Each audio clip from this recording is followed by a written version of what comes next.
I'm fine with it. I think they deserve it. It was a couple ass whoopings last night. We gonna get to it. I swear we gonna get to it. Wait. Are we gonna the Rockets? Did it? No way. They lost last night to the Steph Curry-less Warriors. Right? Not only Steph wasn't there, but Dre wasn't there neither. I mean, I told you guys we was on these. I mean, beat them. Wait.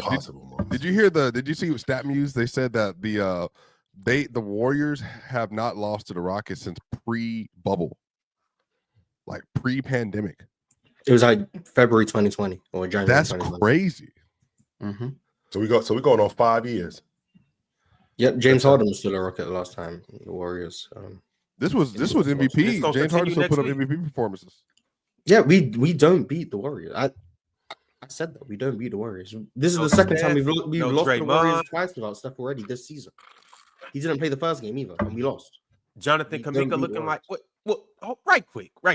Because yesterday we did the top 25 players under 25, and I just want to issue an apology to you, Jonathan Kuminga, on behalf of yourself. Because on behalf of myself, yes, I want to issue an apology. Not me. Jonathan Kuminga, you deserve to be on that list, and you proved. How many teams is he starting on right now? Watch Players' Choice. I think he's starting on a lot of teams. Not more than Dylan Brooks. Yeah, Dylan Brooks. He's starting over Dylan Brooks. With Jonathan Kuminga is better than Dylan Brooks. No, he's not. I hate to admit it. He's better than Jalen Green, right? He's better than Jalen Green. You and this Jalen Green nonsense. What are you doing this for? What is this? What is the head turn for? Did you watch him? Me? Yes. Why are you doing this? Did I watch Jonathan Kuminga bust Dylan Brooks' ass last night? Jalen Green in the whole Rockets unit? Yes. Did you watch Jalen Green? You talking to Mars? No, the Rockets are getting cooked in the playoffs. We already knew this though. They don't have a guy. So we're good. I've been trying to tell you that Jalen Green sucks. What do you mean he's talking to me? He doesn't suck, Mars. I mean, can we not do that, Mars? No, chill. He's not good. He's not a good basketball player. He's not a basketball player. He's a kid. No, he's not. He's not. Yes, he's 22 years old. He's year 4. And I mean, you can be a bad kid. I mean, that doesn't change the reality. Okay. No, but I'm saying, he's in year 4. What are we doing? I mean, I don't know how you guys define good and bad. I don't understand how someone actively makes your team worse isn't a bad player. Okay, I need to know what the definition of good is. If the team is worse with you every single year, every single time you're out there, what's the definition of bad? Man, that's oversimplifying it, Mars. It is. He's not a good decision maker. He's not a good shot creator. He's not a good defender. What is he? We have seen. Doesn't need to be in the league. No, that's what I'm saying. Because you said that. You said first of all, Swiper. I just said he's not good. I think there's a bunch of players who aren't good right now in the NBA. Okay, we there's a difference between not being good, Mars, and not playing well. Because we saw him play really well for a month and a half. We saw him play really well. We saw him also play really well. Do you know who else did that? Taylor Horton Tucker.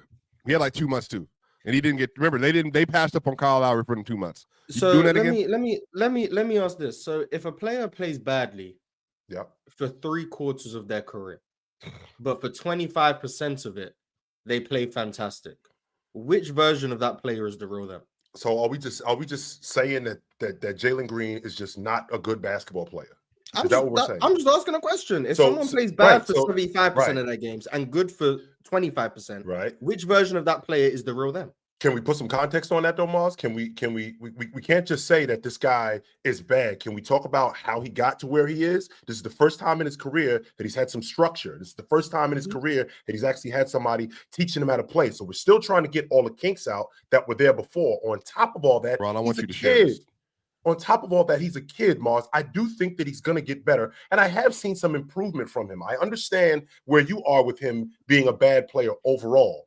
Because of everything that you've seen from him, he's still trying to get it together. Playing under Ime. What does that mean? Why does that not apply to anybody else on the roster? I can agree he's gonna get. Oh, better. It does apply to everybody. I can agree he has potential.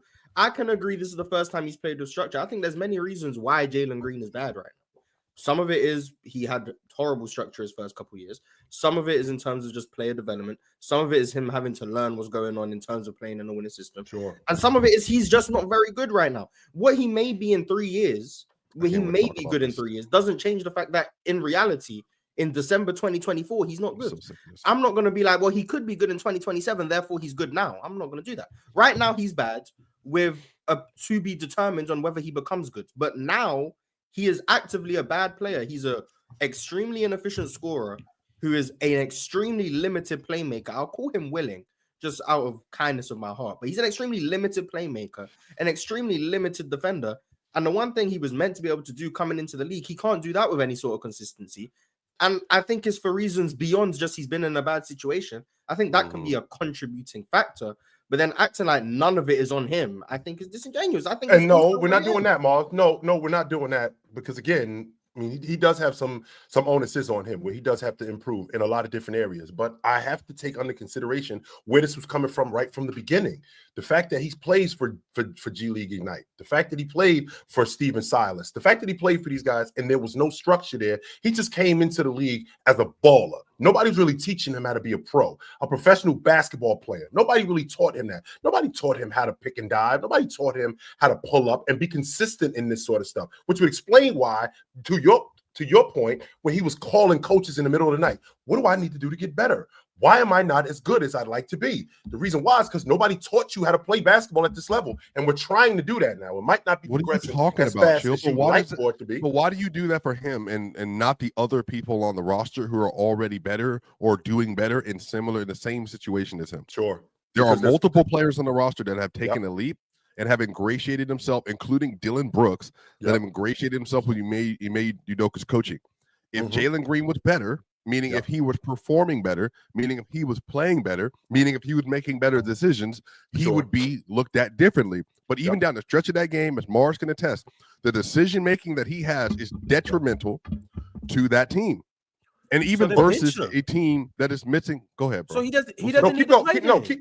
I'm not doing that. He doesn't. No, I don't know. See, that's the thing. Y'all, he needs to get. Y'all want to no. You want to? Or they need to be sitting on the bench together. Reed Shepherd isn't good either. That's why I said they need to be sitting on the bench together. All right, they need to be sitting on the bench together. Then, if that's the case, you trying to make clips. I'm talking hoops. That's not what I said. That's not what anybody else said either. No, if he's not that he shouldn't then be he playing. needs to be on the bench. It's not that he shouldn't be playing. It's not that he's a bad player. It's meaning he has not played well for a majority of his career. And now that there's money on the line, they have a real chance to do something in the West. His flaws are being magnified. That's what happens. That's what playing high-level basketball does to you. In the playoffs, can you imagine Jalen Green in a playoff series versus a veteran team right now, the way he's playing? He's going to be a detriment to the roster. Huh? And those two games are going to go a long way for the Rockets. Sure, but I'm saying, but would you at least acknowledge that Shingun and Amin Thompson, Tari Eason, and Dylan Brooks, Fred VanVleet, Jabari Smith, they're going to be more ready in those scenarios, in those situations, to play at a high level for winning basketball right now in a playoff setting to benefit this team than Jalen Green would be. Well, number one, I will agree with that. But to expand on that, I think they all get exposed in the playoffs. Every last one of them. I don't think that just Jalen Green gets exposed. I think they all get exposed in the playoffs off the strength that, one, it's a new thing. Number two, Swiper, to your point about Jalen Green with Dylan Brooks. So Dylan Brooks comes from the University of Oregon, structure, discipline. He goes now, plays for the Memphis Grizzlies. Where they have how many years did he play there, Chill? Played 4 seasons there. Oh, absolutely. Okay. So he played 4 years at the University of Oregon. Goes to the University of Oregon, structure, discipline, a top-notch program. He comes into the league, plays in Memphis. They weren't very good from the beginning, but they developed some structure. He played for a good coach, and he became a good player. So he was more polished coming into the league than Jalen Green, just like Jabari Smith was more polished coming into the league than Jalen Smith. I feel like a bunch of these guys, Jalen Green, I'm sorry. I feel like a bunch of these guys were a lot more polished than Jalen Green coming into the league, which would explain why Jalen Green is struggling the way he's struggling. Because to his credit, Mars, a lot of the stuff that he's getting by on, because he's still starting, a lot of the stuff that he's getting by on is talent. Imagine if somebody actually taught him how to play the game earlier. Imagine if somebody actually imagine if he had some structure early on in his days, as opposed to just give him the basketball and just let him go like we're playing at the park and nobody's really teaching him how to play. He's still starting on the number 2 team in the Western Conference, and he's doing this primarily off talent. He's not doing this off he actually knows how to play. He's extremely talented. I think the biggest Jalen Green non-believers would agree he's talented. Mm-hmm. But at some point when you're trying to win, talent doesn't get you very far. And the reality is, I think there's many reasons why he's not very good right now. Some of it not in his control, some of it in his control. He's still an extremely flawed player. And I don't think we're going to win anything in the postseason. I'm not expecting us to. But I would like to see us have someone in our starting lineup be an efficient scorer. Because it's not just Jalen Green. I want to put out it. Our whole roster is inefficient. So I understand like putting it all on Jalen Green, but like Şengün has a 53 true shooting. Yeah, he had he's our starting center. Like if I go down our roster, it's just inefficient after inefficient after inefficient. The whole team. Amen Thompson is our most efficient player with a 60% true shooting, but he primarily lives at the rim, so that's to be expected. Then it's Jabari Smith with 56. That's below league average. Tari Eason 55.5 below league average. Dylan Brooks 53.5 way below league average. Şengün 53.5 way below league average, and he's our starting center. Jalen Green 52.7 way below league average, and then our most inefficient starter is our starting point guard, 51% true shooting. No one on our team is efficient. So like, yeah, that's spelling nasty for playoffs for sure. Yeah, it's just that's not conducive. Yo, that's gonna be a problem. So I understand like Jalen Green. I understand the Jalen Green is inefficient stuff, but in reality, him and Şengün are practically averaging the same amount of points, and their true shootings are right next to each other. Şengün has been every bit as inefficient as Jalen Green. The issue is Şengün's inefficiency comes because every game he's around the same efficiency. He's very rarely really efficient, and he's very rarely really inefficient. Jalen Green's efficiency is basically the same as Şengün's because he's extremely inefficient, but then the good games are so efficient it brings the average up. So like they get to the same answer, but their pathway to the answer is completely different, which is why I guess Jalen Green gets more blamed than Şengün in the scoring efficiency department. Also, Şengün is the better defender, playmaker, rebounder. So he does more. Yeah, he's also just better. But the scoring part of it, I think Jalen Green gets more blame than Şengün because of how volatile his scoring is compared to and he lacks the other things to make up for. Yeah, and he doesn't bring the other things. I think he tries on defense, but he's still not very smart. He blows a lot of our switches, blows a lot of our coverages. He's still not strong enough, so he gets pushed off his spot way too often. That hurts him offensively too. And then as a playmaker and passer, I said he's willing, but the reality is the only pass he can make in the pick and roll is to Şengün. That's it. And if he gets blitzed, maybe he can hit the lift to the wing. Anything else he can't make. No corner skips, no lobs, no advanced reads. So you get to a playoff setting. What does he do when they take away the roll to Şengün? What does he do? 4 turnovers a game instantly. That's what's going to happen. So he's got about, when's the playoff start? April? Yeah, the middle. He's got about 5 months to figure something out. Mars, can I tell you what's my whole thing with Jalen Green and why I'm completely on the whole opposite end than you guys? Sure. It's because he provides something that nobody else on your team provides. Player. He can take over a game. Well, no. They got Flair over there. He can do that, Mars. We've seen him. Yeah, I agree. The highs with Jalen Green, like I can understand why people are still on the train. The highs are so high that it's hard to not believe in that level of talent. Sure. But if all you're doing is betting on a high that shows up once every 2 weeks, at some point, like this is why I can't get with the he's inconsistent thing. He is consistent. He's consistently bad, and you buy into the inconsistent goods games and say that's what he should be consistently. You've got it flipped around. But we're still working on the other stuff, though, Mars. I think that's why we're working on the other stuff to get him to be more consistent. For how long, Chill? For how long? So should Denver just dump Jamal Murray?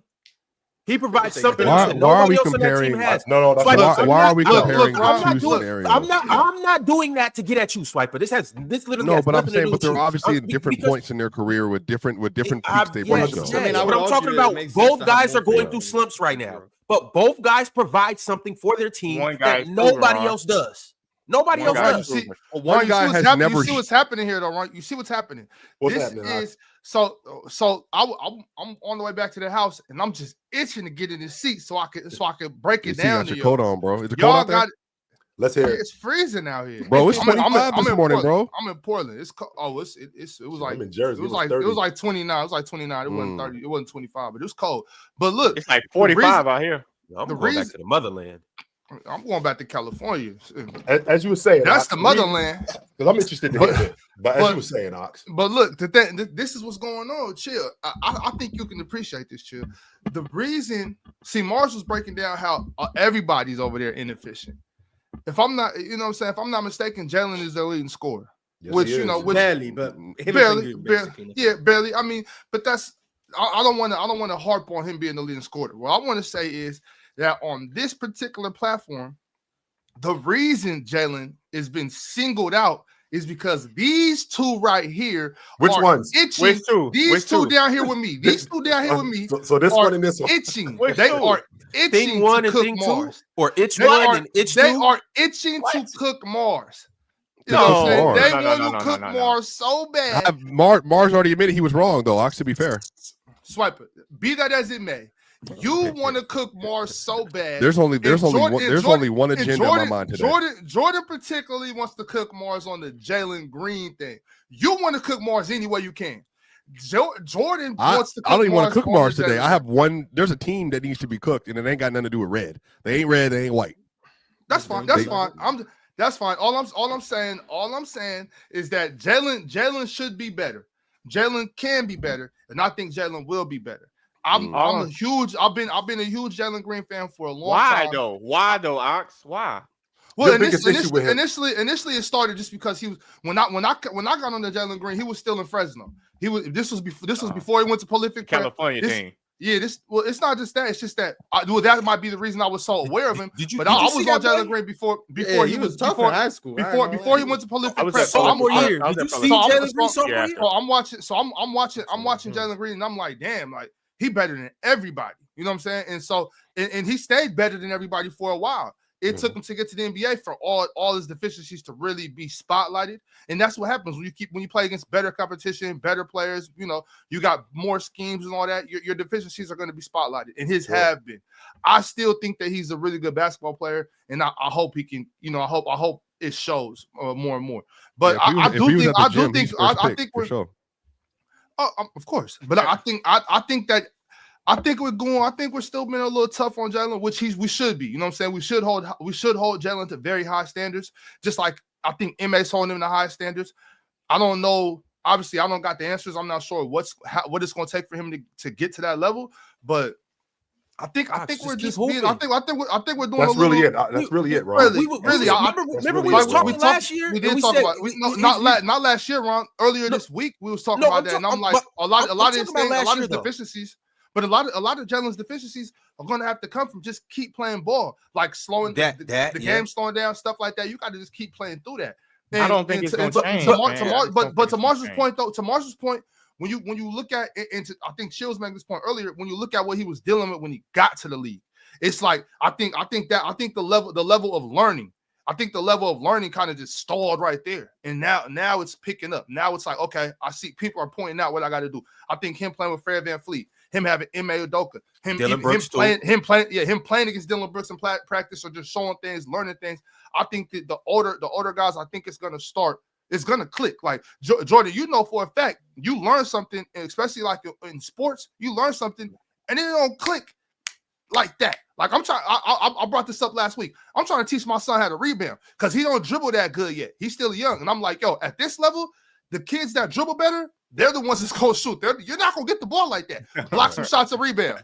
You know what I'm saying? Block some shots and rebound. So I'm trying to explain to him like basketball's a contact sport. Run over everybody to get the rebound. But it ain't clicked yet. Ox, would you rather have for Jalen Green, it's certain things that's going to click. It's going to click. But he don't want to do nothing else, though. He don't want to do nothing else. Green right now. That's not true, Jordan. You just out on him. You out on him. Yes, you are. When he plays, chill. When he plays bad, what does he do to make you have this type of mindset about him? What did he do? This is exactly what I mean. All right, he played bad again. He played bad last night. What else did he do? He played bad last night as a shooter. Like, what else did he do? He got turned around. I think I saw him twice get turned around on a down screen. I saw him get turned around. You see Andrew Wiggins was pushing him out the way like he need to eat something, bro. What else do he do when he plays bad? Like it's either he's shooting good, and when he's shooting good, he's shooting good. But when what that sound like to me? That sound like D'Angelo Russell. That sound like a dude that if he ain't scoring. D'Angelo Russell. That's what I was talking about yesterday. Now hold on. Now somebody you should be defending more on this app because he's a hooper. He's an actual hooper and he can shoot and play make. Is D'Lo, bro. D'Lo has been good in his career, bro. I hate the way y'all talk about D'Lo on this platform. I can't stand the way y'all talk about D'Lo, bro. That's not true at all. He was good last year. No, he wasn't. Yes, okay, wait. At the end of the season, towards the end of the season, he turned it around. He was like 17-6 on really good efficiency. He's in a tough situation, bro. You know they can't win nothing in LA. Yo, okay, right. him being in a tough situation. Jalen Green's in a tough situation. That's not my he's fault. in a great situation. I wish. That's not my fault. For his I offensive game? I can't say Offense. Right now, Yeah. Swiper. He's on a defensive right now. team. You trying to sell us on D-Lo right now, Swiper? Worst spacing, respect. Some of the worst spacing in the league. Respect Şengün, Flamingo. Go ahead, Jordan. What were you saying? Swiper, right now. The first week of the season. Right now, Swiper. D-Lo or Jalen Green on the Rockets? Which one would you rather have? On the Rockets or for the Rockets? Yeah. For the Rockets, I want Jalen, but D-Lo's better. Think about D-Lo. Think about D-Lo snaking through with Şengün, bro. Them floaters too. So then what's Fred VanVleet gonna be there for? He don't have to be there. Off the bench. Fred VanVleet made some tough shots last D-Lo night. might be better. Ron, stop making faces, host. I'm taking D-Lo over Fred VanVleet. Okay. Oh, host. You are?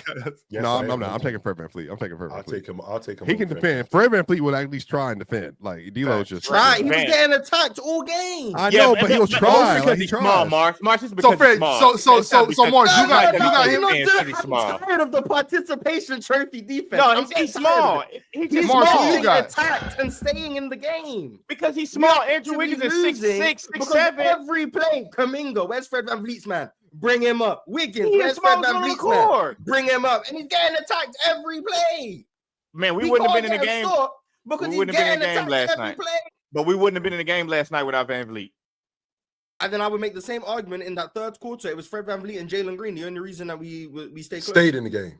That you stayed in the If game. you're gonna give Fred that credit, I'm gonna say you gotta give Jalen Green that same Why? credit in that third quarter. Why? Because he was making shots. He went on a run. He went on a smooth little run. Yes. That was the only quarter where He got anyone cooking. did anything offensively was the third quarter. Jordan, It was what Jalen exactly and is it Fred that you're VanVleet. looking for from Jalen Green? That's it. I very much want to know I'm what looking kind for of. what y'all are looking for. I don't see it. That's Okay. my problem. No. So I you see a role you, player. That's all I see is a six man. and they all role players. What I'm asking you is on the Houston Every one of Rockets, on the Houston Rockets, what exactly is your expectation of Jalen Green? And let's take the name Jalen Green off the table. Your starting two guard. What's your expectation of your starting two guard on the Houston It's Rockets? not that my expectation has already been lower. I told y'all about this the first year I saw Jalen Green. I made up my mind what he was going to be, and he hasn't changed it yet. Like, y'all have this expectation of him being a superstar. Y'all have this expectation of him of him being a premier.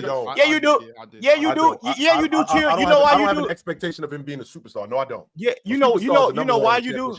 Okay, but you know why you saying you don't, but your actions show that you do, because you talking about give him time. Give him time to get better. Give him time. They don't do that for Jordan. role players, though. They don't do that for role players. What? Yes, they do. You got to do that with role players. Yo, No, I Jordan, think they to do that your for point, number 1 and number 2 overall picks every year. Scoot's gonna get as much time as he can.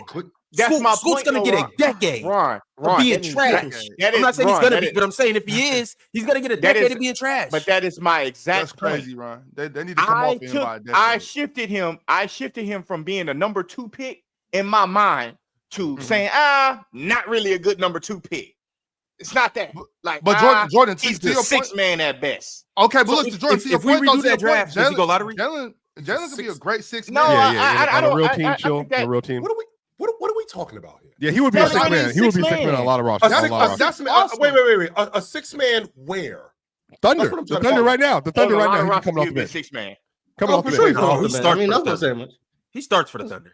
He's No, he playing in doesn't. front of What are you wickets. yapping about, Yes, man? Why he do is you Ron, starting why for do you the do that? No. Why do you do Starts that? for the Playing in front of wickets. Jalen Green is better Yes, he than is. him. What are we talking about? Yes. Okay, Then Manu who? Ginobili was better than the Spurs starting shooting guard. What we doing? But That's okay, completely being different, better Ron. doesn't Yeah, mean it was you're a different- starting. Being Wait, better wait, doesn't who's he mean better you're than? Who's he better than? He was better coming off the. Ron, in Ron, rotation. chill. Who is Jalen Green better than Even on the if you Thunder? think Jalen Green is better than Aaron Wiggins or Kaysen Wallace or He doesn't whoever fit. they He start doesn't on that fit. day, He doesn't. they're not fit. going to y'all sacrifice their flipped him on the elite team. We never all-time said he great fits. defense to Jalen Green. Wait, That's Ron. not You going to think Jalen Green will be starting over Kaysen Wallace or Alex Yes. Caruso? Yes. Yes. No, Yes. both No, of y'all Alex are Caruso. tripping. No. Both of y'all are tripping. Both of y'all Got it, don't watch the Thunder. Clearly. That we wouldn't even No. work in their system. I Number watched one. the No, Thunder. I'm good. I'm good. Y'all slapped him Why on the would team. I Jalen didn't say Green put him on the start? team. Y'all said it, and I said Why if he's would on the Jalen team, he Green gonna start? start. But Why why? would he Why? He's Jalen Green- supposed to be Shea. He's not. No, he's not supposed to be Shea. We're not doing it. Why They got not? Shea. Why not? Shea Gilgeous-Alexander. The Yeah, reason why is the he re- supposed the- to be Shea though? The He's reason supposed to be more D Mitch than Shea. He's supposed to be more D Mitch than Shea. Regardless, he's not even close to neither one of them. Regardless, So let's take the buckets off the table for a second because they already got that in Shea, right? They already got that in J-Dub, so that's not an issue. So now what we're going to do is we're going to put Jalen in this. We're going to put Jalen on this Oklahoma City team, and we're going to have to utilize his athleticism. That's what we're going to have to do. Oh my God, chill. We're going to have to utilize his athleticism. What is he going to cut? Is he going to cut? You're thinking about offense. I'm talking about on defense. We can't be talking about defense. He's not that good of a defender. Well, again, how are we going to use him defensively? Are we going to use him defensively just as a one-on-one player? Because what the Oklahoma City Thunder do, they do a lot of trapping. They do a lot of trapping. They do a lot of gap shooting. They do a lot of that. So we're going to use Jalen Green on that Oklahoma City team exactly like that, trapping, shooting gaps, speeding up the game. Casey Wallace is better than him at that. Yeah, Caruso is better than him at that. He's not there to be a primary defender. Just like he's not choosing to be a primary defender. You have. Okay, can you guys relax? Are you guys gonna let me and Chill answer the question? What is this? You guys? Well, Chill answer saying defense, and your answer saying it's not defense. I'm it's what Chill's saying defense. I'm saying you have defense there to protect him. You're not putting him. You're not putting Jalen Green in the game to be like, oh well, defense this, defense that. Yes, he's gonna get steals and be able to shoot gaps and stuff like that because you have such a good defense around him. Hey, hold on. Would he start for the Clippers right now? No. Let Rod answer. Why is Jalen Green worth protecting?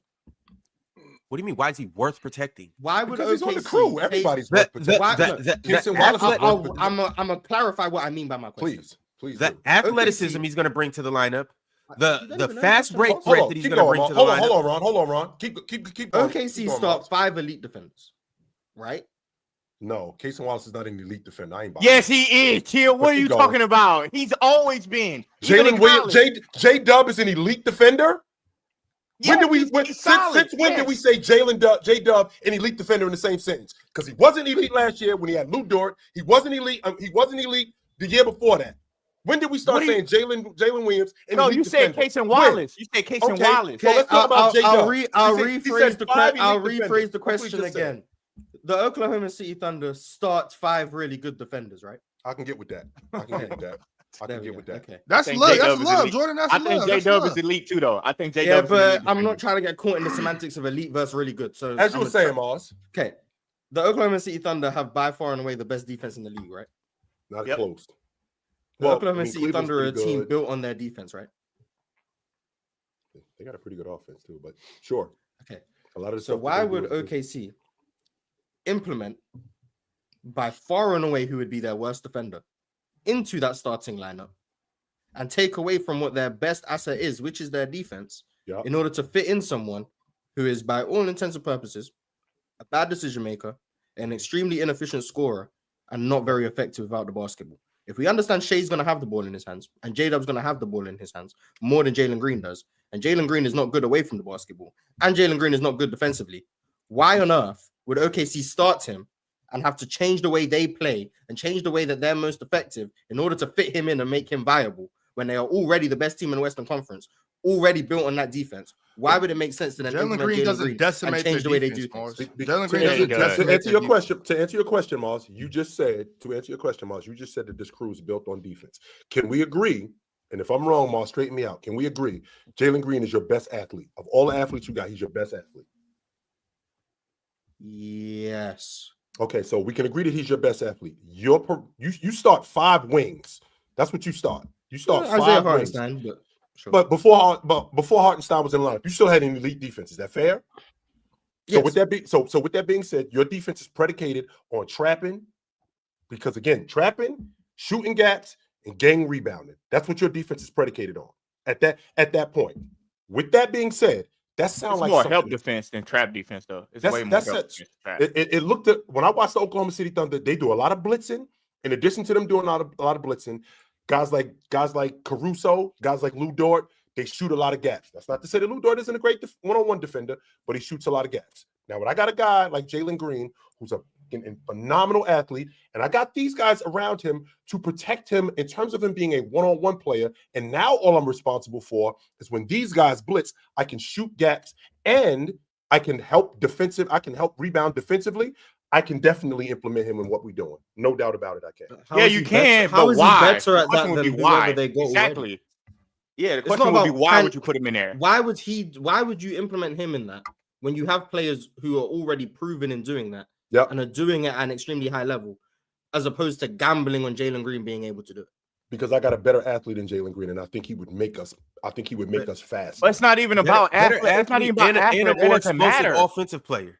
The athletic part doesn't matter. He's not competent enough on defense Jordan, or on offense. Are you sitting here telling me that some of the best defenders in the game, what is one of their best attributes? Competence. Okay. in addition to them being competent, what is one of their best attributes? Not their best attribute. What is one of their best attributes? Yes, obviously athleticism, but it doesn't matter if you're not that competent. Right. And that's why a lot of guys who are athletic are out the NBA. Okay, so let's get to the bottom of this, Jordan. I'm not asked. This isn't rocket science, okay? This isn't the amoeba defense in 1991 with UNLV. No, this is basic shit. This is shooting gaps. This is double teaming. It's 100% that. No, this is basic stuff. Okay, so why don't they play the guy the Oklahoma City Thunder do not have a complex defense? They don't. Why don't they play the guy from France that they drafted in the first round? No, what's the guy? Jang. Why don't they play him that they drafted in the first round? Why don't they play him? Yeah, why don't they play him? I don't know why they don't play him. Are you telling me he's probably not competent? Probably so. That's probably the reason why he's not ready yet to do what they're doing. This is what I'm asking you, for what it's worth, he was in the rotation and then he got hurt. And then what happened? He got hurt. What happened? But he wasn't playing much. I'm blown away. I'm blown away by the idea that I'm not smart enough, Ox. Right, Ox. I'm not smart enough to be a good defender yet. I'm the starter on a team that's number 2 in the Western Conference, and I'm leading us in scoring. But I ain't smart enough to stay on the floor as a defender. That doesn't make a lot of sense. I'm telling you, chill. I'm telling you, they're going too far with the Jalen. No, it's not going too far. It does make sense because he's getting the opportunity to be the number 1 scorer on the team, of course. And they play good defense, of course. Which he doesn't, by the way, according to you. He's not smart enough to do that. We run like an 8-man rotation. We run like an 8-9-man rotation, I think. Full of defenders too. Jalen Green's like our 8th best defender. I don't think anybody, but look, calm down though, y'all, because I don't think anybody's pushing for Jalen Green to be on OKC. Somebody said, what team would he start on? Somebody said OKC. We're not like the argument isn't, what team should he be on? My thing is, what I was trying to say to you earlier, Jordan, is that if Jalen Green ends up being like one of the best 6 men in the NBA, that's not a bad thing. That's not a knock. That's a great career. I don't think so either. I don't see so when you're saying that, I'm thinking about it that's not crazy. And no, it's not bad either. I wouldn't mind having Jalen Green as my 6th man. That's what he is at best. I really try. All right, meanwhile, here I am trying, and you got to say something like that. That's what he is at best, bro. What I'm saying is, I actually like when your 6th man is like the spark guy, the guy that can come out like a Malik Monk before Mike Brown started putting him in the lineup, like how Eddie House was, like how Delonte was, how obviously Lou Will and Jay and all of those guys can do more than Jalen Green. All of those guys can. Lou Williams is a fantastic playmaker. I just said Eddie House. Malik Monk. I just said Eddie House. No, Eddie House and Jalen Green is not the same. Not Eddie House. I'm talking about Lou Will, Malik Monk. I'm talking about Lou Will and Malik Monk. I don't even know why we're talking about Lou Will. Lou Will is way better than I'm talking about elite 6 men, and I think Jalen Green is one of those. I think Jalen Green could be an elite 6 man. You know what I'm saying? Somebody that comes off the bench and is a spark plug, like how Nate Robinson was with the Knicks and the Celtics. You know what I'm saying? A guy like that. That's all I'm saying. I'm not. So look, what I want y'all to understand something. When I say names, I'm not trying to compare this person to that person. I'm talking about the role they played, the position. You know what I'm saying? He's no Manu Ginobili, but he could do the Delonte West thing. You know what I'm saying? Come off the bench, get a quick 6-8 points. Yeah, I agree. But that's why I'm saying. But that's why I'm saying he's a great 6 man. But this is why I'm like arguing. Where, Jordan? Hold on, chill. This is why I'm arguing your point. This is why I'm arguing your point, because you looking for Jalen Green to he's not scoring, but he's so athletic enough to play defense. But that's not what he does. I'm taking the guy for what he does. The idea that his best attribute is scoring, and he's not that good at it or not that consistent at it, I don't have a problem with that being his best attribute, and he's not that all-star level at it. All I'm saying is y'all so patient with him as this number 1 or number 2 guy. I'm saying no. He showed me his ceiling a while back, and I see 6 man. and I'm okay with that. So this who he Y'all are is. defending How he that. show you his ceiling when he was 19 Because he's years been- old, Jordan? Because he's been playing the same way his whole 19 life. It doesn't make sense. He showed you his hasn't ceiling played- a while back, and his career He's is played 4 his- years old. Yeah, but he played the same way his whole life. He hasn't played no different. His whole life he played this way. His whole 22 years of existence. Look, All right, Jordan. From when he was good, yeah. From prolific to G League Ignite to his 4th year on the Houston Rockets. Miles, I thought the Rockets did a bad job in defending the rim last night. I mean, I felt like those guys got downhill whenever they felt like it, especially when we got late in the game. They got a lot of cuts. I saw a lot of cuts. That's what I saw. Y'all, we gonna come back to this game and talk about it a little bit later. But we're gonna go ahead and transition into the main topic of the show: the greatest defensive team in NBA history. We are talking about the Oklahoma City Thunder as currently constructed. They are first in defensive rating at 103.9. They're first in steals, first in opponents' paint points, first in points off turnovers. In addition, they have 4 of the top 13 individual defenders in the league by rating. The Thunder are on the path to become, quite simply, the best defense ever. They're the only team to lead the league in steals and lead the league in turnovers. Not turnovers, but like the least amount of turnovers. So they don't turn the ball over, yet they force the most steals. And as of right now, I just want to talk to you guys about how elite that you believe that this defense is. And they don't even have a big man. Wasn't the Wolves? I mean, they just got the big man. I said they was elite. I said they was elite like that at the beginning of the season. I made a video about that at the beginning of the season, probably like game 3. I just like from the way what they do is everybody is on one accord when it comes down to help defense. Like, okay, it's like they have simple rules. Okay, somebody like is driving baseline, especially in the post, they always send that help defender. And when they send that help defender, the next person take away the next pass. Like they do helping the helper extremely well. Like for an NBA team that usually don't do stuff like that, this is almost like college defense or like high school defense that they just putting on the NBA level. That's looks like it to me. It just looks great. I don't know. I don't know what it is. Maybe they all bought into this being hellified defenders, but bro, that shit look amazing. Well, first of all, they got a bunch of good individual defenders, and when I say individual defenders, I mean on-ball defenders. So that works. Number one. Number two, they talk a lot. I watch them a lot. They do a lot. They communicate really well. Caruso, Lou Dort. And then they got guys like Wallace. They got guys like Isaiah Joe who know how to shoot gaps. The thing that I really like about Oklahoma City as a defensive team is how they gang rebound. So like when you got guys like when they didn't have Hartenstein in the lineup and they were going against bigger teams, you had 4 guys in the paint digging.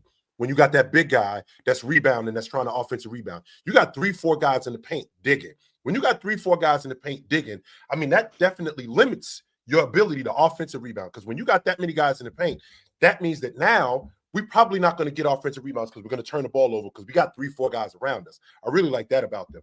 I think that they're good in pick and roll. I think that they're a really switchable team that really helps them. But the thing that concerns me with them is I feel like when they run up on a legit big like Joker, like Anthony Davis, I think that they're going to struggle. Anthony Davis versus Hartenstein and Chet. Both of them winning a series of that. They just not. Chet's on crutches. Swiper. AD might score 600, but they're not gonna win a series. I don't. Anthony. Well, I said that they would struggle. I didn't say that they would lose. I said that I felt like they would struggle. That's where I'm at with them. Bro, they would blitz the Lakers at this point. I think their defense will be fine. I just think Anthony Davis will put up some numbers. Possibly. Like what? I think 25. I think he destroys Hartenstein. Yeah. Then in the fourth quarter, he won't get the ball because he can't finish, and then we'll be back where we were. Why did AD get in the ball more? So yeah, he'll be great first 3 quarters. That's why. I just think the OKC defense in general will be fine, even if Anthony Davis puts up great numbers. Yeah, Austin Reeves versus Case and Wallace, but the Lakers will score though. To be fair, they're gonna. Man, the Lakers offense starting to look funny as hell too. That shit just starting to look unreliable. Every time I watch the Lakers, I think unreliable. So I don't know if they're gonna. I think the Thunder might spank their ass. I don't know. Shit. Oh, I think they definitely will. But yeah, I'm just tired of the Lakers with this. Back to the Thunder's defense, though. I want to ask you guys, and Mars, I want to start with you. When you're looking at this defense, does it register to you that you're looking at one of the better defenses ever? Like, are you looking at them like this is the best defense of all time? Hell no. Best defense of all time? I don't know. I mean, statistically, right now, they are the best defense of all time, which is cool. But what does that mean, Mark? Really quickly, Mark, I don't want to cut you off, Mark. I want you to keep going. So, does that mean for how the game is played today, they're the best defense ever, or they're just the best defense in the 78-year history of the NBA? It means relative to the league average defensive rating, OKC are more points better than the league average than any team has ever been ever. So if you look at raw defensive rating, a team from like the early 2000s will be the best defense ever because that was the time where the league-wide defensive ratings were Detroit better. Pistons, 04. So like the 04 Pistons, the Spurs, for example, they'd have like a 94 defensive rating because the league average was about 100. In today's game, where the league average is about 113, 114, something like that. 115, I think the league 115. OKC having a 103 or whatever they have. Pretty It's good. worse just on raw defensive rating than the Spurs. But in terms of how far above the league average they are, it's better than the Spurs were. That's what I mean when I say statistically they have the best defense ever. But you got to factor in this 22-game sample compared to a full season. Some things can change. And also raw defensive rating or just defensive rating in general isn't enough to just tell you how good a defense is. So I think they're an elite defense. I think they probably are an all-time defense. I wouldn't hesitate to say that really. The personnel with they have with Chet. Yeah, with Chet is what makes them an all-time defense to me. The personnel they have, I think they have some of the best defensive personnel in the NBA now for sure, and maybe ever. Like they run an 8-9 man rotation. Yeah, they have really good guard defenders. 7 defenders. of them are elite defenders. 7 of them. Really good guard. I don't know if I've seen this many good guard defenders on one team like that they just run back to back to back to back. Do we have the defensive player of the year on this crew? Who? It would have been Chet. It probably would now, have been Chet, now I don't think so. I think Wemby's going to. Would it have been Chet? Because again, Chet's been out of the lineup, and they still at the top of the league. So they don't have anybody else that's gonna. They have no one else that will contend for that award. Right, especially at the guard. It was either Chet or no one. That's what I'm saying. It was either going to be Chet or it wasn't going to be. They just have a conglomerate of great defenders. But I just think in terms of the personnel, like you go through their rotation, Shea's having the best defensive season of his career, in my opinion. J-Dub's having the best defensive season of his career. Isaiah Hartenstein is doing Isaiah Hartenstein things. Lou Dort is doing Lou Dort things. Chet was doing Chet things. Cason Wallace is a better defender than he was last year. Legitimate shot blocking presence as a 6'4" guard, ridiculous. Great on the ball, fantastic hands, extremely strong. Aaron Wiggins, his length, his mobility, he's able to fly around, great defender. Alex Caruso, goes without saying, he missed a few games with injury, but I mean, when he's on the floor, you just see the presence. The only guys in their rotation who I wouldn't say are great defenders is Isaiah Joe and AJ Mitchell, and both of them compete. And I think Isaiah Joe's more good than bad. I don't even think Isaiah Joe's a bad defender. So just in terms of personnel, they're from top to bottom, they're great, which is hard to find. They don't have a weak point. And then you've got the mobility, the athletes, everyone can do everything. I don't see a hole in their defense, which is rare. You might have a defense that is like predicated on having an elite big like the Utah Jazz a few years ago, but they lack on the perimeter, so there's a flaw. We might have an elite perimeter defending team that can switch a lot of things, but once you get to the rim, it's easier to score on them because they don't have real rim protection. Yeah. Or you might have a team that is really great defensively, but they have that one mismatch. Look at the Golden State Warriors with Steph Curry. This team has none of that. There's no mismatch hunt. There's elite rim protection from every position. J-Dub is protecting the rim. Isaiah Hartenstein is protecting the rim. Shea is protecting the rim. Cason Wallace is protecting the rim. Chet was protecting the rim. Caruso. And then you've got switchability from everyone. J-Dub, Caruso, Lou Dort, Aaron Wiggins. And then you've got the pure rim protection of Chet and Hartenstein. Like, they can implement any scheme. They have the personnel to do anything.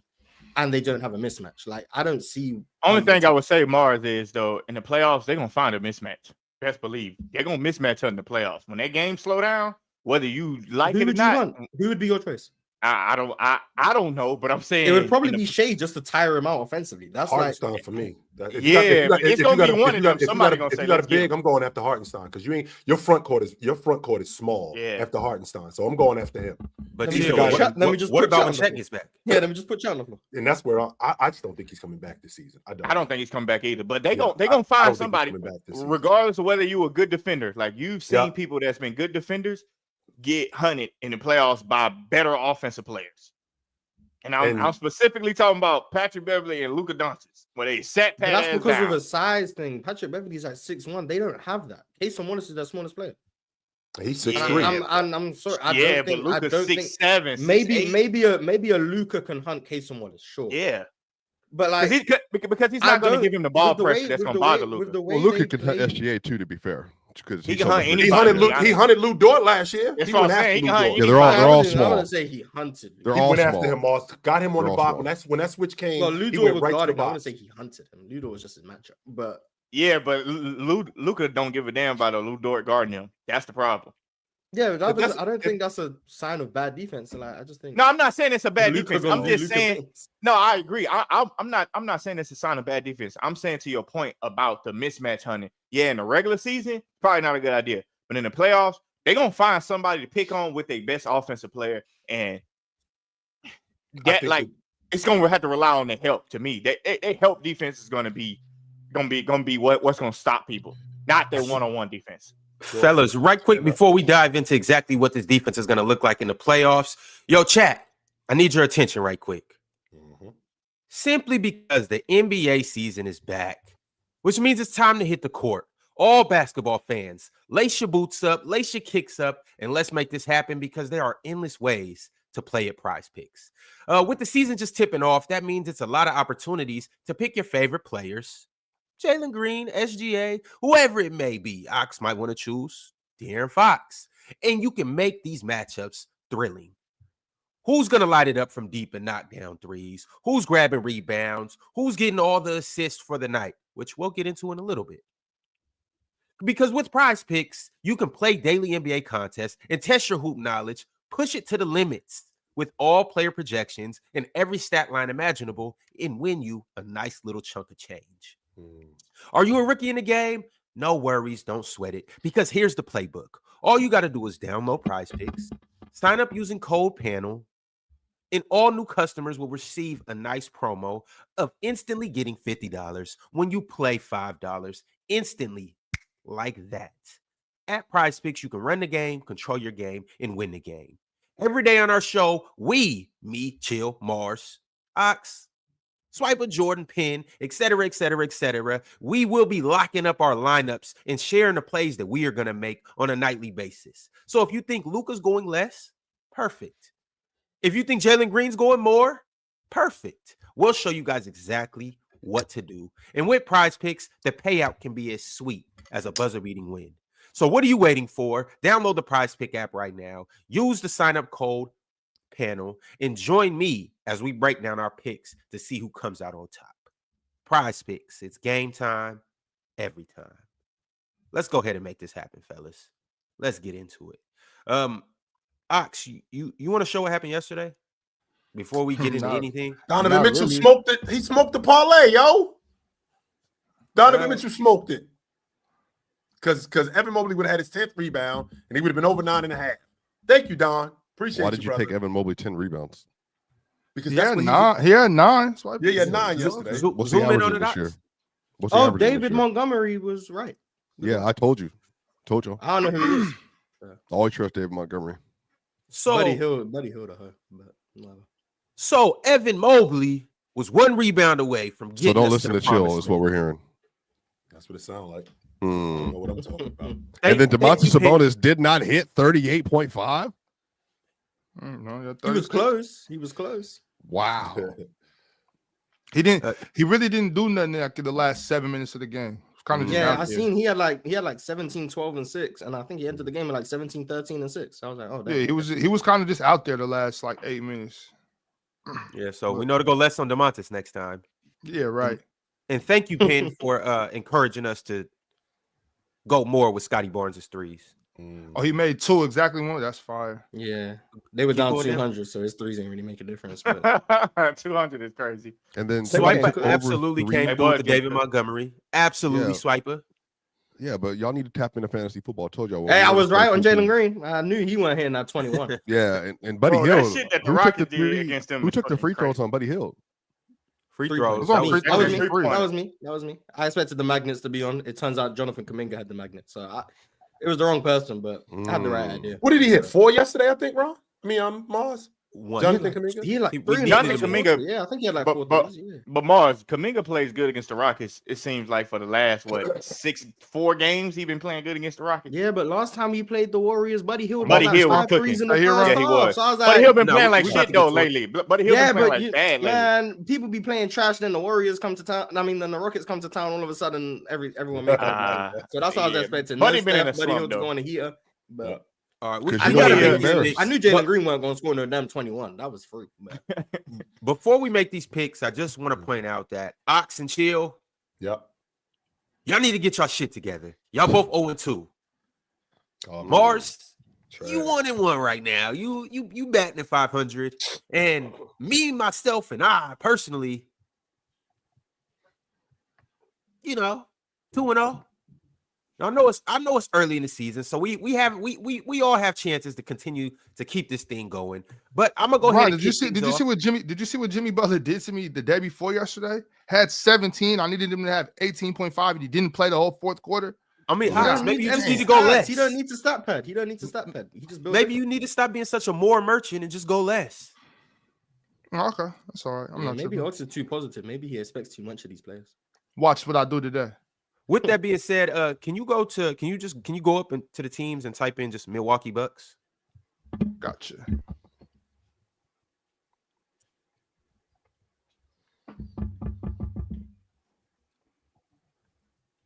Tatum Oh, and Milwaukee. hold on, wait. Go.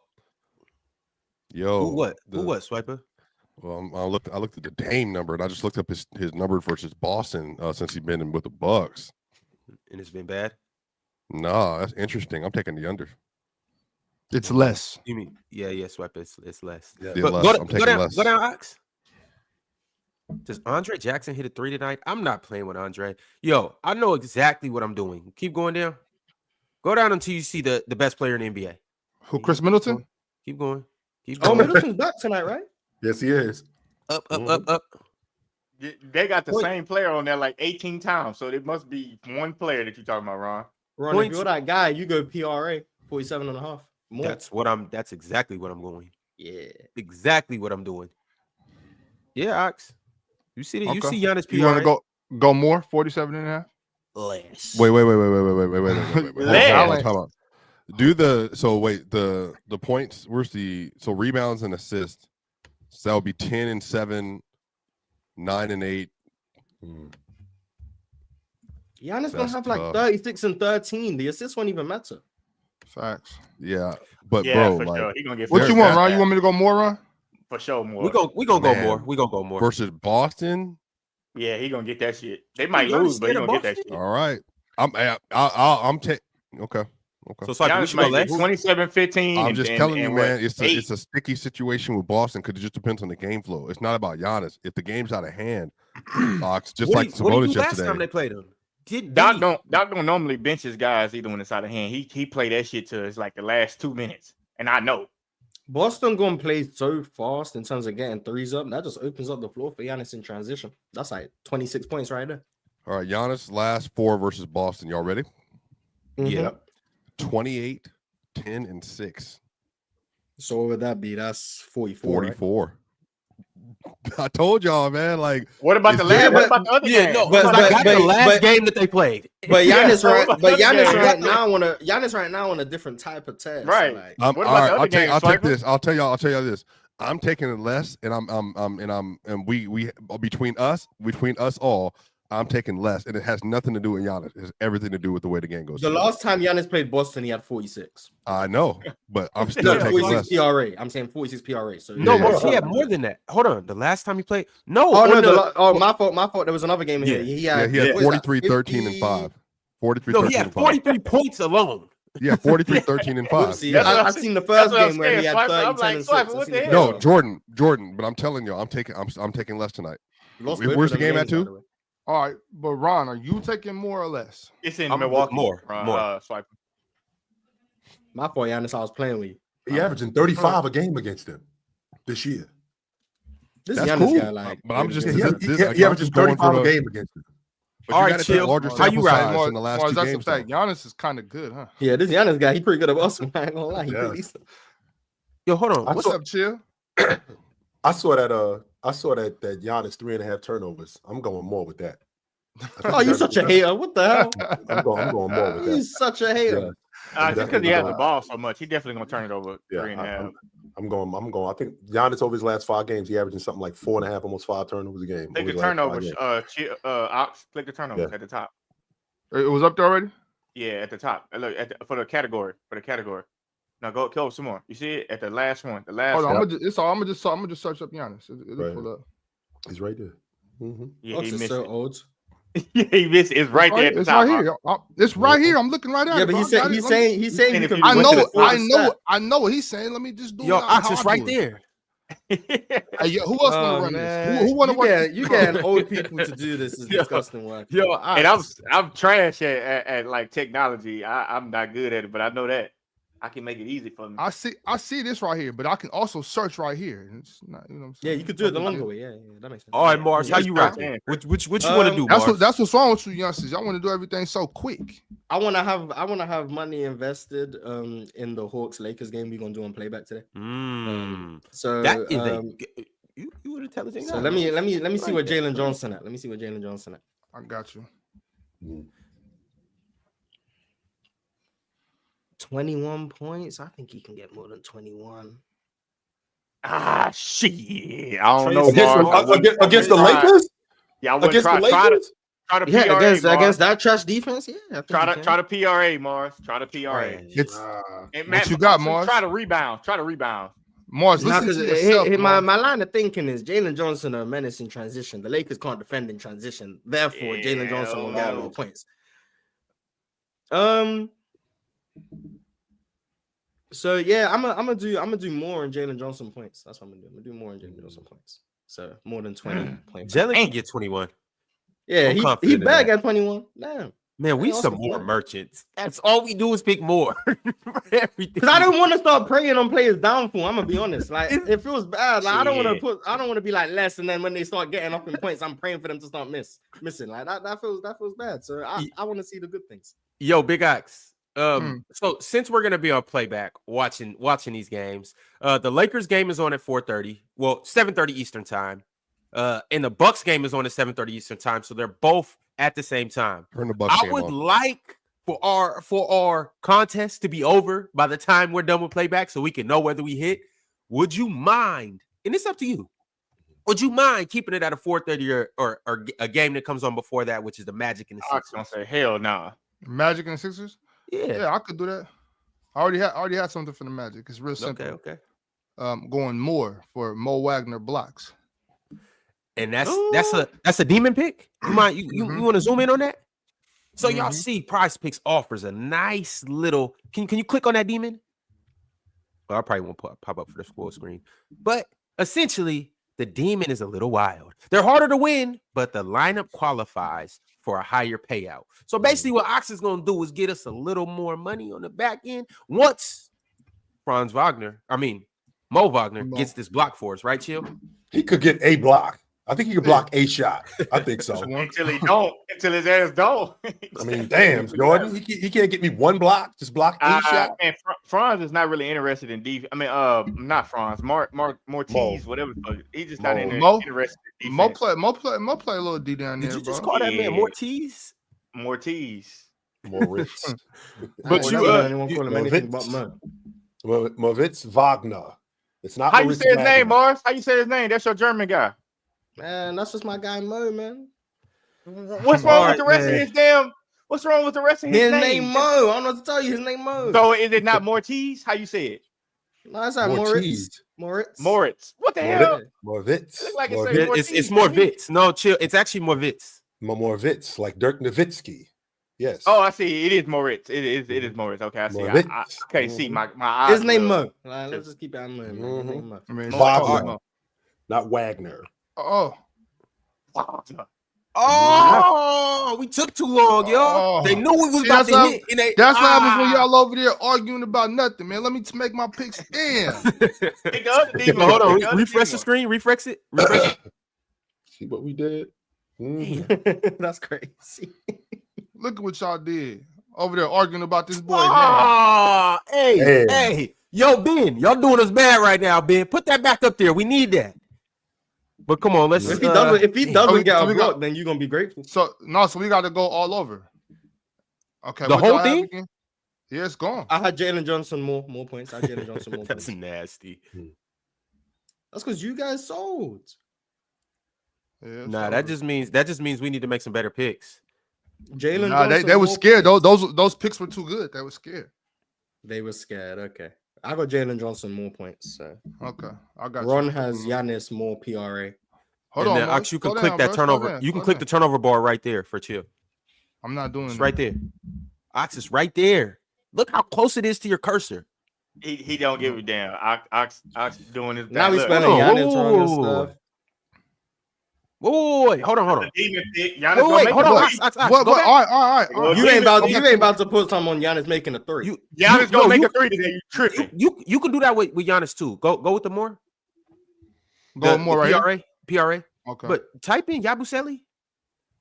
Oh my God. YAB. Gershon Yabusele, boy, it's so crazy.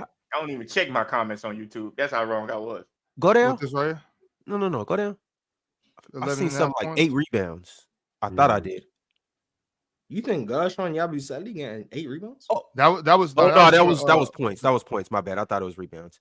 But I'm ready to go less on that. Don't hate on my guy Gershon. This is the going off on a Celtic. That's his former team. That's his former team. No, they played the Magic. They played the Magic tonight. Oh, I forgot. Hey, but it's on y'all. We could throw in one more pick if y'all believe that Gershon Yabusele isn't gonna hit 9 points or 18 PRA. I ain't about to start hating on my guy Gershon, man. That's not hating. It's us making a logical move. I call him Gershon Yabba-Dabba-Doo. That's no, hating, bro. man. My guy Gershon gonna make Gershon Yabba-Dabba-Doo is heat. Hey, look, why is it back? Why is it back, Ron? Oh no, put it in and let's go. Yeah, right. Yeah, exactly. Why you asking that? I'm about to. Hold on. Quick. Relax. Are y'all ready? Because I'm clicking this and I'm clicking submit. Yes, Ox, do it. Quick. Where's that? Where's it at? Come on now. There you go. I just clicked it. Oh, they hating, bro. Okay, there we go. Can y'all pick the so I was gonna tell you guys that, but you guys were just having so much fun. Yeah, you already picked You wasn't gonna tell us that. You didn't know. I read the chat. What's the chat? You guys have to remove one of the Giannis ones. You can't have Giannis. Oh, chill. So chill. You got to make a. Well, hold on. Wait. Let's come to a collective decision. No, we think Giannis is gonna do? Chill have faith in Tatum. First, let's this has nothing to do with them winning the game. Ron, what are we doing? No, it's up to you. It's up to y'all. Ox, Mars, and chill. Would you guys rather go more in his PRA or would you rather go more in his turnovers? PRA for sure. PRA. I'm not trying to start hating on Giannis. All right. Let turnovers chill. out. Let right, chill. Chill, Put some money on Jason Tatum. Chill, you don't got to do this. If he believe in his guy. All right, go type in Tatum. Where's Jason Tatum at? Chill, you don't have to. Chill. Nah, he believe in his guy. Chill, you don't have to do this. Okay, this is what Mars is trying to do. Mars is they ain't got enough for him in points. They know he can't. I'm not mad at that though. 8.5 rebounds. You better believe you're gonna get 9 boards. What you think? I'll definitely take more on that. Yes. Taking more on that? We don't have to do this. I think he gets more. He believes in his guy. I'm sticking with Giannis with the turnovers. No, we can't do it. We can only do one. You're not allowed for Giannis. to do that, man. You gotta take Jason Tatum rebounds. Sure, you don't have to do this. Why, Ron? He's an 8 rebound guy game anyway. Exactly. Like, it's not like this is ridiculous to think that he could get 8 or 9 or 10 rebounds. Why is that ridiculous to think that he can't? Slap it on there, Ox. Let's get to it. Wait. I want to hear from Chill. Just Chill. Do you want to go more on these rebounds? I'm taking more on the rebounds. I think he can give us 9 rebounds. All right, let's do that. Exactly. That's Jason Tatum. That's a top 3 player in the world. Hey, y'all, while we here, hold on right quick. While we here, do we want to do one more for the Lakers and Hawks game? Since we already got to do it anyways. Might as well. What's Trae Young assists at? Let's put it all up. Atlanta. So we got Clint. Damn, Clint on everything. Hold up, Ox. Go up right quick. Go up to the 4 games so it will show both teams. Go up. All the way top left corner, right there below the NBA, next to Popular, to the left of Popular. There you go. Click on the schedule right here? Yeah. Okay. And then just click on the game. There you go. Apply. Why you walking through? Thanks, man. What the hell? That's the only action tonight. Nah, I just seen Dyson Daniels. Yeah, I definitely just. Ron, you just ruined everything. Oops. But I'm telling you, bro. Hold on. Deselect. Let Ox do it how he do it, man. You come in and you ruin everything. All right, I guess go type in Atlanta again. Whoops. Or Lakers. No, we good on that. For the Lakers, all they were showing was a bunch of Bron stuff. Yeah, we don't. We Is Clinton getting 11 rebounds? No, we want Dyson Daniels steals. Dyson Daniels. Where's his steals at? 2.5. 2.5 steals. He getting 3 steals. Want that? I he don't. Getting 3 steals against the definitely Lakers. don't want that. Oh my! It's a demon pick though. Hold on, wait. Slap that on there, Ox. Let's see. Bro, you getting greedy right now, bro. Let's see what it do. That's not enough. Oh, that's definitely not enough. Hell no, take that off. He averaged like 6 steals a game. He averages 3 steals a game. See, He averages 3. More. You just say 6. He say 3. You talking about and get 15. That's the same thing. That's what Ron want to do. Ron want to go 10 and get 1,500 back. That's what he want to do. And not only does Trae he Young average 11 assists. Trae gonna make 3 threes. Trae gonna make 3 threes. That's what he been. I mean, he said 3. He had 3 against Milwaukee. What's Trae 4 rebounds? 2, 3. Yeah. Trae been getting rebounds lately. He getting them 4.5. Man, Trae Young 3-pointers. With them air balls, I'm not mad at the Trae threes. But nah, because y'all gonna be trashing my man if he's not making his threes. And then Trae gonna get 5 rebounds today. Y'all gonna be sick. Make 3 threes in the first quarter. I guarantee it. All right, slap it on there. 3s? Yeah, for sure. He gonna make that. What it do for us? Ron, relax. Ron, that's enough, bro. That's too long, Ron. That's enough. Leave it alone. But wait, though. But wait. You know what? Send it through. All right. Send it through. Is Swiper still here? Yeah, I'm just watching y'all. Yeah, right there. Oh, okay. What's LeBron at? What's LeBron at? We can start hating. We can take LeBron's less. No, we can hate on LeBron. Hell nah. What's LeBron at? That's a good question. Y'all want me to check that? Yeah. See, I'm having fun now. And just in case you guys don't know, you can do this by yourself without us by downloading the app. Take the more. Score like 7. Take the more on the PRA. LeBron doing that. Less assists. Hell nah. Take the more on the PRA. I can see that with the less assists. Is that 40? 40 and a half? He's not getting that, Jordan. What are you talking about? 20. I'll take the less on this right now. I'll take the less 20. No, 27 tonight. 8 assists. He's having what? 27 tonight. Yep. All right. Okay. I thought he was washed. We only doing Bron if it's less. I didn't say that. Oh, look at this. If he takes 28 shots, again. He getting that 27 tonight. Let's take the less. Let's take the less on the 17 rebounds and assists. All right. He getting that. Oh damn! I want to start counting LeBron. I'm gonna get so mad when he start getting them uncontested rebounds. Uncontested, like Jason. I don't want to bet against LeBron. I swear I don't. I'm telling y'all, I can play around if y'all want to. That's because you got PTSD, Ron. You bet against LeBron. You bet against LeBron. You more often than not gonna be right. This ain't the same Ron. Take the more. I can't do it till I got. It's a collective agreement. Y'all let me know. All right. Hey, Swiper, what you think on the PRA? Hell no. What you think? 25, 10, 5, so 10, 6, 25, 10, and 6. Well, it's the Atlanta Hawks. It's really 25. What's that supposed to mean? Yeah, it has to be 25, like 8 and 8. Kicking their ass all his life. He ain't been kicking no. 25. Can he get 25, 8, and 8 tonight? Yes. He can. He's not going to, but he Come on, y'all. We got to make a Bron pick just because we are watching. Fine. We'll say because he's LeBron, we can take more on PRA, but we're gonna be wrong. I'm trying to say we got to go less on something. Less is crazy. Y'all to go less right here on points and assists. I mean, rebounds and assists. Why are we not going less on blocks and steals? You know that man don't be playing no defense. Oh, that man good for a chase down block any given night, Mars. He ain't gonna chase down block in 17 years. I want to say more on the blocks and steals. Oh my god! Man, hey, Ron, just make the pick. You trying to sell everything. You trying to sell everything. We need to submit what we got and move on. All right, look. Come on, let's do the more on the points on the PRA then. Y'all believe in Bron I ain't so gonna much? lie. I feel like Ron's got me addicted already, man. I'm becoming a lesson. I don't know. You said less on the PRA? Chill, what you want to do? Yeah, Chill, I'm having a little bit too much fun right now. I'm taking the less on the rebounds. I don't think James grabbing 8 balls tonight. I don't. All right, chill. You said it. But Jason Tatum gonna get his rebounds. All right, okay. Interesting. Is Anthony Davis not playing tonight or something? I think he playing. I couldn't find him on here. Oh, maybe he's not playing. I don't know. If AD not playing, I think Bron getting 8 boards. Wait. Let's do. Someone said AD is playing. Is he? Bron gonna get 8 boards no matter what. Bron had 5 boards against the Heat. That's a fact, Ron. He's old now, Ron. He just be standing around. If the boy ain't coming to him, he ain't getting no boards. All right. So what we gotta do is just hope that Trae Young even makes his shot, so they just ricochet off the other side of the ring. Y'all, this is nasty out of us. We done dipsied into this. Now here we are. But look, 580. Come on, let's go. Relax, y'all. Let's rock. Let's rock out. Degenerates, bro. I think we should. Oh wait! Look what just popped up.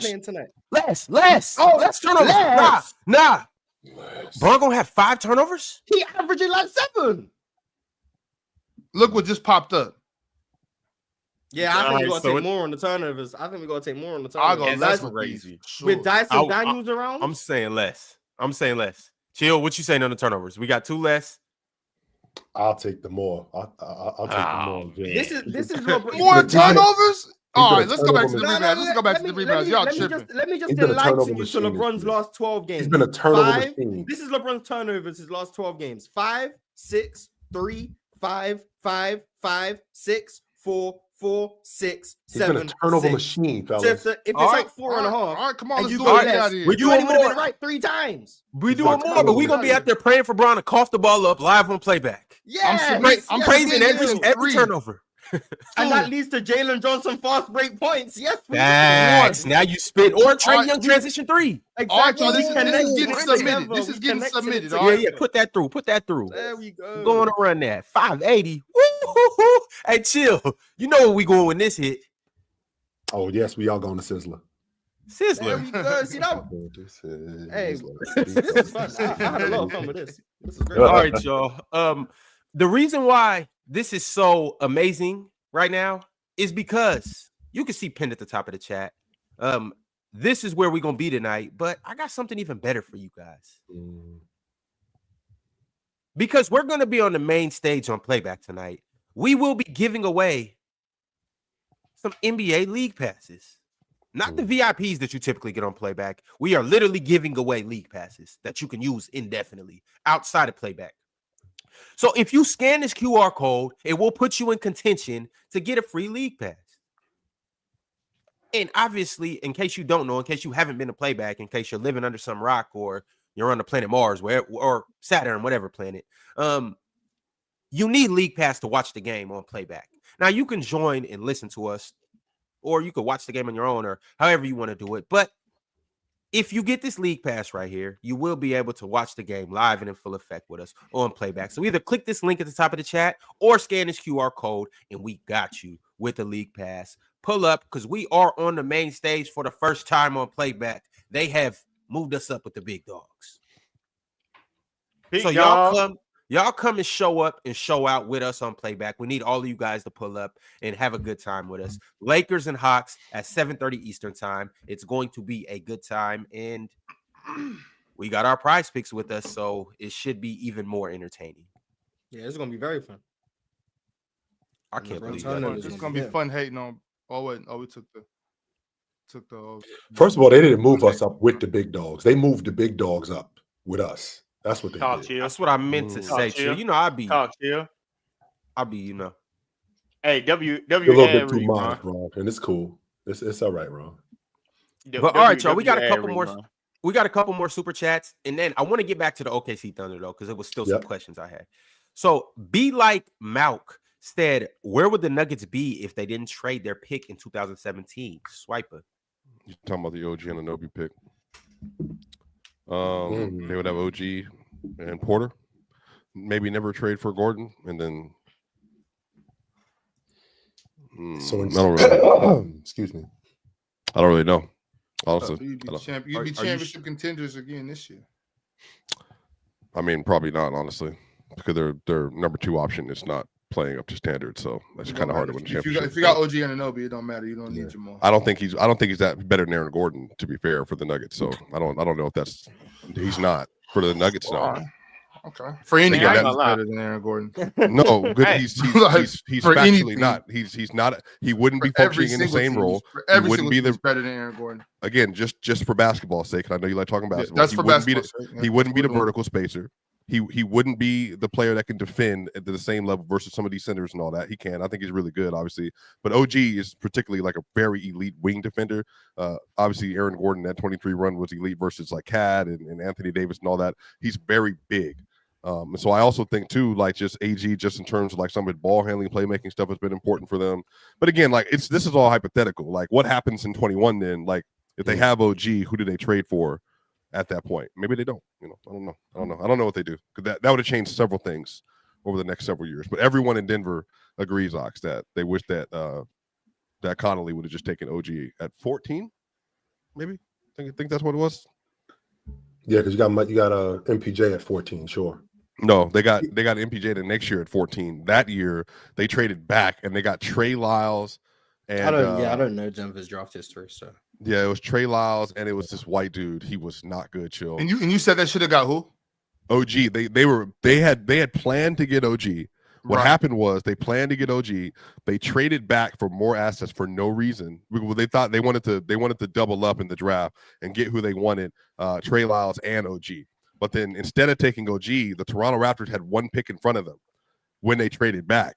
And Toronto Raptors took him right before the Nuggets went up. And then that's what. Gotcha. Yeah. So that's why they traded it, because they wanted OG. Yeah. I ain't gonna lie. I got a surprise with them jokers coming out, but I'm gonna wait. Let y'all know. You got a what? The 3-6 ones? Surprise. Yeah, I got a little You like them? Yeah. Hey, it don't matter if I like them or not. If it don't matter if I like them or not. Well, no, we had this argument about Shaq shoes and all that stuff. Like, what was that? 5 months ago when you said that. Sure, they look way better than Shaq. Swiper, you about to have every colorway of the yolks? No, I don't. Hey, it don't matter if Ron, exactly, Swiper. It don't matter if I like them or not now. Hey, we locked in. Oh, he's saying he's getting some shoes. I got you. Hey, we locked in. Hey. But before we move on, Swiper, I dug up a gem from way back when. No, bro, you didn't dig up no gem. I know what you're doing. Go ahead. I just stumbled across this. It just popped up on my timeline. You following me? Yeah. And it was on Instagram on a random profile. Statline. Well, you're probably not random. You got a good page, actually, Statline. But salute to you for posting this. It was an old tweet from Swiper. And it said, people have no idea, ... unless you were in a cut as a Denver fan. Nobody believed in us when we said Jokic was going to be a star. The Tim Duncan game and the New York Knicks game told me what I needed to know. Yeah, I don't know, Jordan. I don't know if you remember. That was the 20 Mars might, because I know Mars has watched a lot of old tape, and then Chill. I don't know if Chill is tough into the Nuggets at this point, but that was the 2015-16 season. He had 41 versus the New York Knicks. Kristaps Porzingis. And then he gave Tim Duncan like 23 and 12. But at the time, if y'all don't know, Tim Duncan's like a legend in Denver because Duncan like did everything the right way, multiple championships and all that stuff. So yeah, he Duncan's a legend for the record. Well, but Duncan wasn't like, he's not like respected everywhere. I just think in Denver, we just had never won anything. He was like the guy that everybody kind of like. Go ahead. Chill. He was Mars met him, and both Ox and Ron met him too. My buddy out in Indiana, he was the one who turned me on to Joker in 18. He told me, yo, there's this Serbian that plays in Denver. His name's Nikola Jokic. And at that time, I was real sketchy on Euros. I wasn't a big fan of Euros, but I did, I was a fan of Gasol, but I wasn't a huge fan of Euros. I don't think anybody was after Bargnani. Him playing in Europe for 12 years, for him to tell me about a Euro, I was like, all right, I'll pay attention to this guy. So he was the one who turned me on to Joker. Y'all seen that picture? You seen Danilo? It's the same thing with what you mean? Thing with Şengün. I heard the same thing about Şengün way before. I mean, like right before the Rockets picked him. I was like, then I looked and I'm like, shit. Swipe. I'm basically just saying Danilo should have never been there, man. Been in Denver? Yeah, man. Why? He was good in Denver. They had something good going on in New York before Melo came and messed it up. I mean, James Dolan was one that did that. They traded the whole house for Melo. Yeah, I know. I'm just saying, like, you know, I know who's responsible. Danilo, but he went down right before the 13 playoffs, bro. When they played Steph, he had a torn ACL like 2 weeks before. Danilo was so dope. Crazy, bro. He couldn't guard. Danilo tall as hell, bro. Yeah, Danilo like tall 6'10". as hell, bro. Yeah, that shit is crazy as hell. When I didn't like that. Person, to be honest with y'all dudes, I did not like that Carmelo Anthony trade. I didn't feel like that Knicks team was that far away. I hated did not that think trade. that they were that far away. For what they Wilson had with Melo, Wilson Chandler, Stat, I thought they were close. I didn't think they were that far away. MP13 said, I'm confused. Why would OKC compromise their elite defense for a player who doesn't provide high enough value elsewhere to justify the subtraction of their best asset? Green isn't good enough offensively for him to play. We already went over this. I agree. Me too. My man Hunter came through with the super chat. He said, I'm here for Swiper's Nuggets rant. Mm-hmm. You have a rant, Swiper? Of course. We'll get to it, I'm sure. Teddy Hart said, Lou Dort, the only player I've ever seen guard a semi-prime Harden effectively without fouling. I think he could do well against Luka as well if the refs aren't on bullshit. Just happy my OKC Thunder is finally getting mainstream attention. Shout out to that bubble series. What's the kid's name? That was in I thought Roberson did a good job on James Harden. What, 2017? Yeah, I thought he did a good job on James Harden. Nick Young did a good job on James Harden too without fouling with the Warriors. Yes. Mm-hmm. Manager Ginobili blocked the hell out of him. Yeah. Yeah, I'm good. Mr. Steele said, he sent through a members chat. He said, Cavs in 6, Swiper. What happened? I'm ready to talk about the game, whatever. I have no problem. Yeah, let's get into it because we're getting a lot of super chats that are alluding to this. Yeah. For Fizzy also said, hi, PC. Can you please hold Swiper and the Jokic media accountable for this disgusting... You notice the Mavs profile picture. Yeah. For this disgusting grift they're going to do, saying he deserves MVP even as a play-in team. As 34, 9, and 10 on a 5th seed with an injured team didn't count. I can't wait for Mavs fan to evolve to like intelligence at some point to realize that points, rebounds, and assists aren't going to win you the MVP. That's just not the way it works in the league. There are ways to measure impact and all that stuff. But yeah. But let's go ahead and get into it. This is the first game of the night that we're going to talk about. This is the Cleveland Cavaliers versus Swiper's guys. Mm-hmm. And essentially what happened was the Cavs unleashed the can of whoop ass on the Denver Nuggets. They ended up beating them by a score of 126 to 114. The Cavs have improved to 20-3. And this was in large part behind Donovan Mitchell's 28 points, 6 assists. Evan Mobley played good as well. Darius Garland and Jokic did Jokic things. But the Nuggets are now 11-9. Swiper, the floor is yours now. If you have, I don't want the floor to just be mine. I mean, I don't really like dominating about the Nuggets because it becomes this whole thing. That's why I like everybody participating. How about this? Do you feel like, because just to answer some of the casuals in the chat and casuals on Twitter and the people that were in my mentions yesterday, what do y'all feel like Joker should have done differently for them to be able to win that game? Because that's the first thing that everybody wants to point to, and I'll be curious about this. Because obviously, make some layups in the third quarter. Right, 2 of 7 in the third quarter. Absolutely, that's where I would start, and then yeah, that's where I would probably stop with the Jokic stuff. Yeah. But yeah, make some layups in the third quarter would be where I would probably start and finish it. Yep. He could have done a better job in getting back in transition too. He could have done a better job last night with that. But I mean, I'd say after the first quarter, in the second quarter they started turning the key up and they won the second quarter. They were winning parts of the third. They got it to 7, or it was at 3 or 4. And then, the Cavs went 9 of 15 in the first quarter from 3. 9 of 15. Right. They made 14 threes in the first half. That's the most they've scored in any half this season so far. So then Karis LeVert had 4 threes in the first quarter. It was just a lot. Like, they were just doing everything. But ultimately, I think the reason why I say casuals are casuals is because, 27, 20, and 11. And I think the thing is with Joker, if everybody watched him, the reason why he's obviously the best player in the world, he has had to play like magnificent every single night for them to win. And I think that's created a vacuum. And the way I describe this, I'm going to talk about this a little later on Locked On. I think because Joker has had like these 38, 17, 15 lines all year that people have looked at him and said, like, well, he's like the best floor raiser in the league. So if he doesn't meet like that once upon a time kind of level of individual play, then the Nuggets fall off or they miss something or they miss in gaps in the game. People are like, well, he's failing, like he's not doing his job. The issue is he's doing something that's like unprecedented most nights in and night out.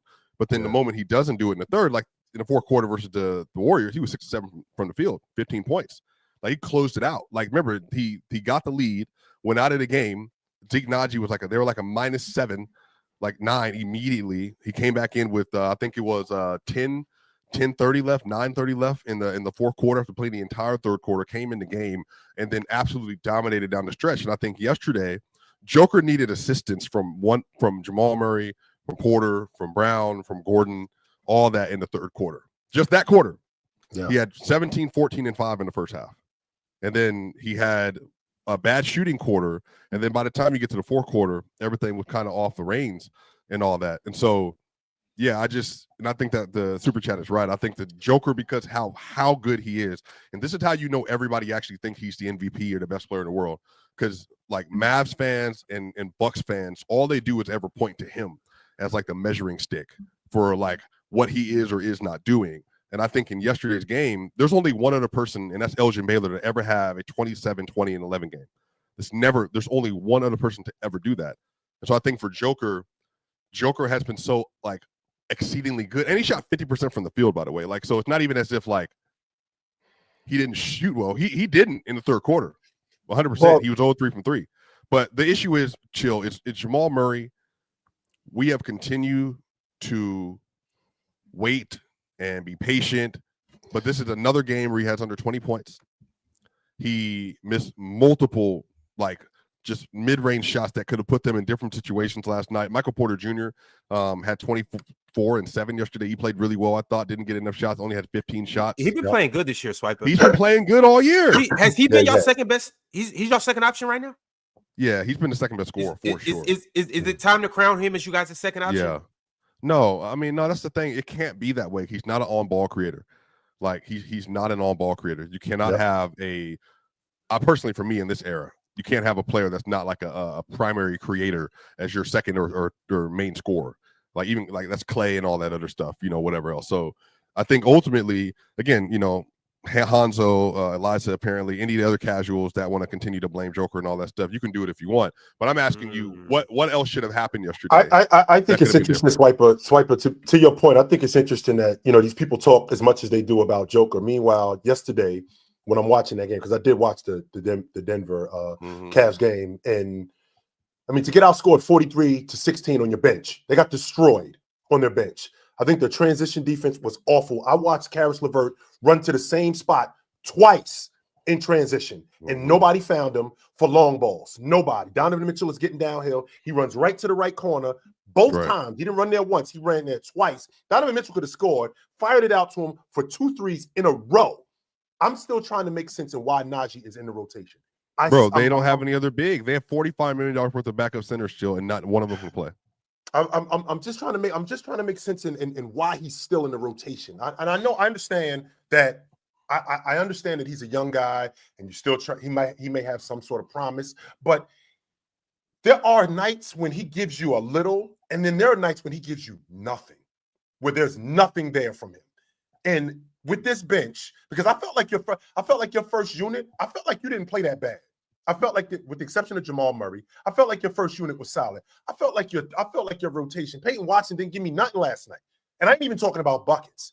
I'm just talking about just from an overall defensive Well, he played standpoint. good defense at points, but it's the rotations though with the Cleveland Cavaliers. I'm getting tired of Julian Straw, Swiper. Yeah, but the thing is, Mars, he has to play because he has to get better. But you saw it; he's the worst defender in the rotation by far. I'm tired. I'm getting tired of hearing that, Swiper. Like he has to play. This guy has to play. Like we got to do something about these guys. They don't have guys. They don't have high caliber players. They have 7 men and then Julian Strother, so they have to get an 8th man. They have to get an 8th man. And so here's the issue, Chill, is and this is where it comes back to Calvin Booth for me, because we're having a holistic conversation about this. Calvin Booth said that he feels like he is the steward of the Jokic era, and he also then said this summer that the Nuggets have 9 real guys. Do you know who those 9 real guys are? They're the starters: Russ, Watson, Strother, Sarge. That's from Calvin Booth. Do you realize that nobody, and again, I'm just a little inside info, from what everything I've heard, no one within the Nuggets organization except for Calvin Booth told him to sign Dario Saric. He's literally that's his guy. That's his guy. He's been unplayable and if they play 20 games this year, he's not played. And somebody fact check me, maybe 12 games he's not played it. And how effective has he been in those gains? Not at all. He's been horrible. No, he's been not at all. He's been a net negative. And again, he's the 6th highest paid player on the roster. Deke Nodge's the 5th. I think the Nuggets, I think that they suffered from what the Trailblazers did. Like when the Trailblazers in 2019, when they went to the West Finals and they didn't upgrade the unit. I want to compound that with what the Nuggets did when they ended up winning the NBA championship. They felt like we can keep doing this with what we have. Joker's going to get us there, and with Joker getting us there, we've already won it with seven guys, maybe 8. So we could keep doing this, not realizing that other teams, like the Cavs, for example, the Cavs got 9, 10 guys. They got 11 guys. Well, they drafted well. Ty Jerome comes out of nowhere. He sucked yesterday, but they still got him on the roster. Dean Wade, Sam Merrill. They just got a bunch of guys. Karis LeVert is really good. Competent they got one of the best rotations in the game. The Warriors got one of the better rotations in the game. The Houston Rockets, y'all guys got one of the better rotations in the game. The fact that, and it could be the gift and the curse, off the strength that as good as Joker is and the fact that you won the NBA championship, the biggest problem is that we won the NBA championship with this, which means it works. And we're going to continue to do this. When in reality, other teams get better. Chill. That's where for me the breakdown comes, because they won because they did what we said to do years ago, which is for Joker. What you need to do is get a bunch of athletes and defenders on the roster. Yeah. That's all he needs. He doesn't. If you give him one shot creator and then a bunch of defenders and a bunch of athletes he can mess with, then he can basically beat anybody. But the issue is they're lacking in terms of the athleticism. And then the primary shot creator has been nowhere to be seen this year. Y'all not lacking in terms of athleticism? Stay right there, Swiper. Swiper, stay right there. Ron, put that super chat back up, because Elijah, that's so disingenuous. Elijah, first and foremost, Gordon has never been a great rebounder, ever. He's been, especially at 6'10" and the athlete that he is, he has never been a great rebounder. So the idea that he can grab them too, who you think he is? You think he's Bobby Portis? No, he's not that kind of rotation player. Bobby Portis definitely not Bobby Portis. He was a good rebounder. He better not be Bobby Portis. Stop. But this is what I mean. And again, this is how you know people don't actually. Gordon has never, when he was in Orlando, he was never a good rebounder. Yeah, he's a good wing rebounder, but he's never been an elite rebounder for a wing. But again, this is how you know, this is how you're addressing casuals, but I'm going to continue to call them, because Hanzo is one of the biggest ones. He said, this is more Malone, by the way. He refuses to stagger minutes. Let me explain this. Do you realize that they played Zeke Naji, and then in the second half, they cut him out of the rotation and put 4 starters and the bench player with Russ on the court? They put 4 starters. When Jokic went out, they had 4 starters and Peyton Watson in the game to try to stabilize the minutes without Joker, because they were losing the minutes so poorly. So that's what I'm saying. Malone is trying everything. He's taking Sarge out of the lineup. He's taking Zeke out of the lineup. He stopped playing Russ and Murray heavy when he needed to. He took DeAndre Jordan out of the lineup, put him in the lineup when he needs to. They've done everything. The issue is guys have to perform. And if they don't perform, and then here's the issue. Joker is clearly very frustrated with the situation, because again, Jamal Murray, as much as I think he's been very good at points in his career, through this portion of the season, he has been a just absolute failure across the board. He just has. And I don't think it's something that he may not stay this way for the course of the year. But again, if they just have like somebody else that's able to carry the load, things would be different. But again, Joker's already playing the 3rd most minutes in the NBA. and he's dominating the minutes when he's on the court. The Nuggets are playing as like the best team in the league when he is on the court with the rest of the starters. And even with the bench unit in there, they're still dominating their minutes.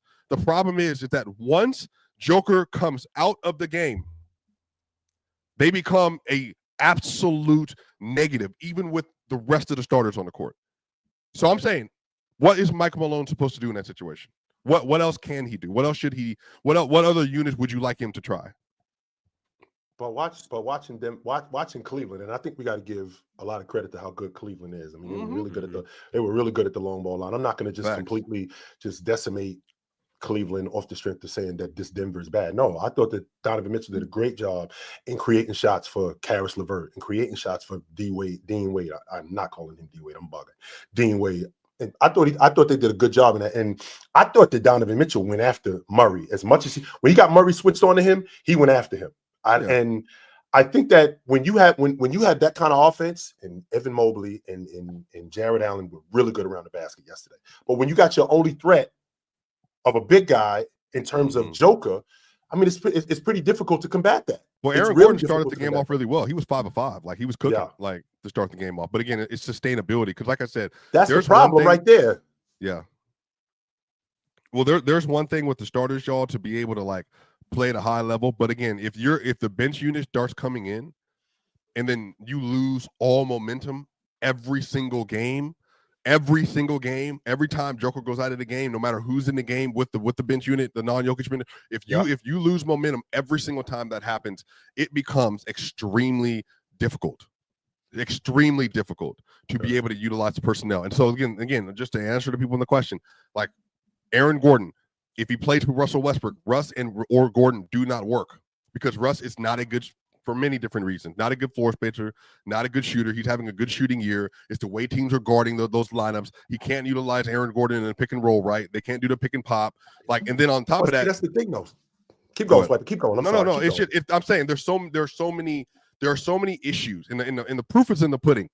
The Nuggets are an elite team when Joker plays, and then they're one of the worst teams in the NBA when he doesn't. But functionally, I'm asking the question because I watched the Golden State game last night, y'all. I'm watching Paz, Kuminga, Hill, Trace, and the rest of them. They just found a way. They just found ways to play really high-level basketball, to be connected, and to run a competent scheme. And they have a bunch of defenders on the roster, too. That obviously helps a lot. You got defenders, you're playing a smart brand of basketball, and you're able to beat the Houston Rockets without having your two best players in the lineup. The Nuggets, they again, Murray, and a lot of this is on Murray. Like, just respectfully, a lot of this is on Murray. He's just not turned into what people hoped he would become. And that's just what it is. Like, I've seen the Mavs just went 5-1 without Luka Doncic. I've seen Damian Lillard be able to carry the Bucks without Giannis to wins. Like, we've seen this stuff happen. Like, there's something about the Nuggets and the players on the roster that whenever Joker, and again, I think some of this too is it's not Joker's fault in that like he's doing something, but I think because Joker has been so good and so consistent. I don't know what else you want him to do. If we're being honest, I don't know what else. And Ox, you tell me everything. I'm not trying to get out. I'm just trying to figure out. I don't know what else. No, I'm just. How many minutes is Jokic playing? 38. 38. That's good enough for 30. I'm saying, I can't ask him to play more minutes than that. I do want to say this though, Swagger. I mean, because I don't think he can sustain that, Mars. I don't think he's like. I don't think he's Josh Hart. I don't know if it's like. He did get in better shape, though, Mars. That's why he's able to play those minutes. But he needs to get in better shape. Yeah, okay. Mars, that's fair. You know what, Mars? I disagree, Mars, but that is fair. It's like maybe it's like you got to sit down with Jokic. Like, hey, if we but hold on, no. It's like if we telling them like if you want to win a championship, another one, you're gonna have to play 42. So do everything. I mean, you already doing everything. But bring the table, set the table, put them in. If do I'm the dishes, take out the trash. The team can't function without you. You're I don't not know. hearing that. He played 40 minutes last night. Mars, he played 40 minutes. You're not hearing that. For 48. He played 41 minutes versus the Warriors, though, Mars. I'm gonna need you on the court more. He played 41 minutes. I'm talking about for 82 games, though. Minutes long. That's For 82 games, I don't know if you can ask a guy Jokic size to play 44 minutes. You know what I'm saying? You can't, yo. You can't. He's not Will Chamberlain. He's not Will Chamberlain. Will Chamberlain was a superior. Don't let him off the hook with that. Just so you know, he averaged the most minutes in NBA history, Mars. Just so you know. Yeah. We're talking about Will Chamberlain. One human being. Yeah, he averaged the most minutes in NBA history. Okay, but every 7-1 person isn't built the same. We're talking about Will Chamberlain and Jokic. It's two different people. Exactly. But he's not okay, all right. But look. What I'm saying is right. I don't know how many minutes you can ask him to play in order for him to win. So I think Ox in the league playing more minutes than him. That's it. Just two. I understand that. That's what I'm saying. I don't know how many more minutes you can ask him to play. But what damn, where was we going? Oh, Swiper. I think maybe it's time to give Jamal a little bit of grace. You know what I'm saying? Not. I'm not saying giving him a pass for playing bad, but Jamal showed up for y'all a bunch of times. Jamal showed up for y'all in the playoffs last year. They don't win a ring without him. In the run to win that ring, Jamal showed up. Now I'm not saying like forever. It's like, oh well, we're just gonna give him a pass for being a bum. But I don't want to make it seem like Jokic has just been dragging Jamal along. You know what I'm saying? Yes. Like but he has though, Ox. If y'all say so, I disagree. I told you. Remember, I argued with Chill. I argued with him. You know, I just want him to be normal. I just want him to be 21, and that's fair. There's nothing wrong with you asking for that, Swiper. All I'm saying is, now I'm not saying you're wrong about anything you said. I hear what you're saying, and I feel where you're coming from on all your points. All I'm saying is, let's just not act like Jamal's just been on Jokic's coattail for these last 4 or 5 years. No, we ain't doing that. No, Ox, I think. Remember, y'all thought I was gassing him when I said he was a top 20 player after the 23 season. Again, I get that was mostly playoffs. But again, I accept that. He was better than Devin Booker. You was gassing. Yeah, no, but top 20 that's fine. I've given Jamal Murray. I have given Jamal Murray his credit every single time he's earned it. But I'm also trying to hold Jamal Murray to the same standard I would hold any other lead guard for any other team. As you should. You have to do your job. And again, this is the problem, y'all. It's the thing about Joker that makes this so stupid. Joker is giving you production you have never, ever gotten, ever, at that level, at that efficiency from that position, ever. You've never gotten it. And so I'm saying, but no, Mark, I'm being genuine. Like, you're getting 30, 13, and 10. Like, there's just no one else that's doing that at the center position. That's all I'm saying. You told me the box score isn't all that matters. I know, but I'm saying for the team. I'm saying for the team. You're getting someone who's floor setting for you, who's scoring for you, who's playmaking for you, who's rebounding, who's screening for you, getting offensive rebounds, leading the break. Like, he's doing everything. So I'm saying your responsibility as Jamal Murray is to be the secondary scorer, the secondary playmaker, and when the best player's off the floor, you got to be able to at least hold the fort to some degree.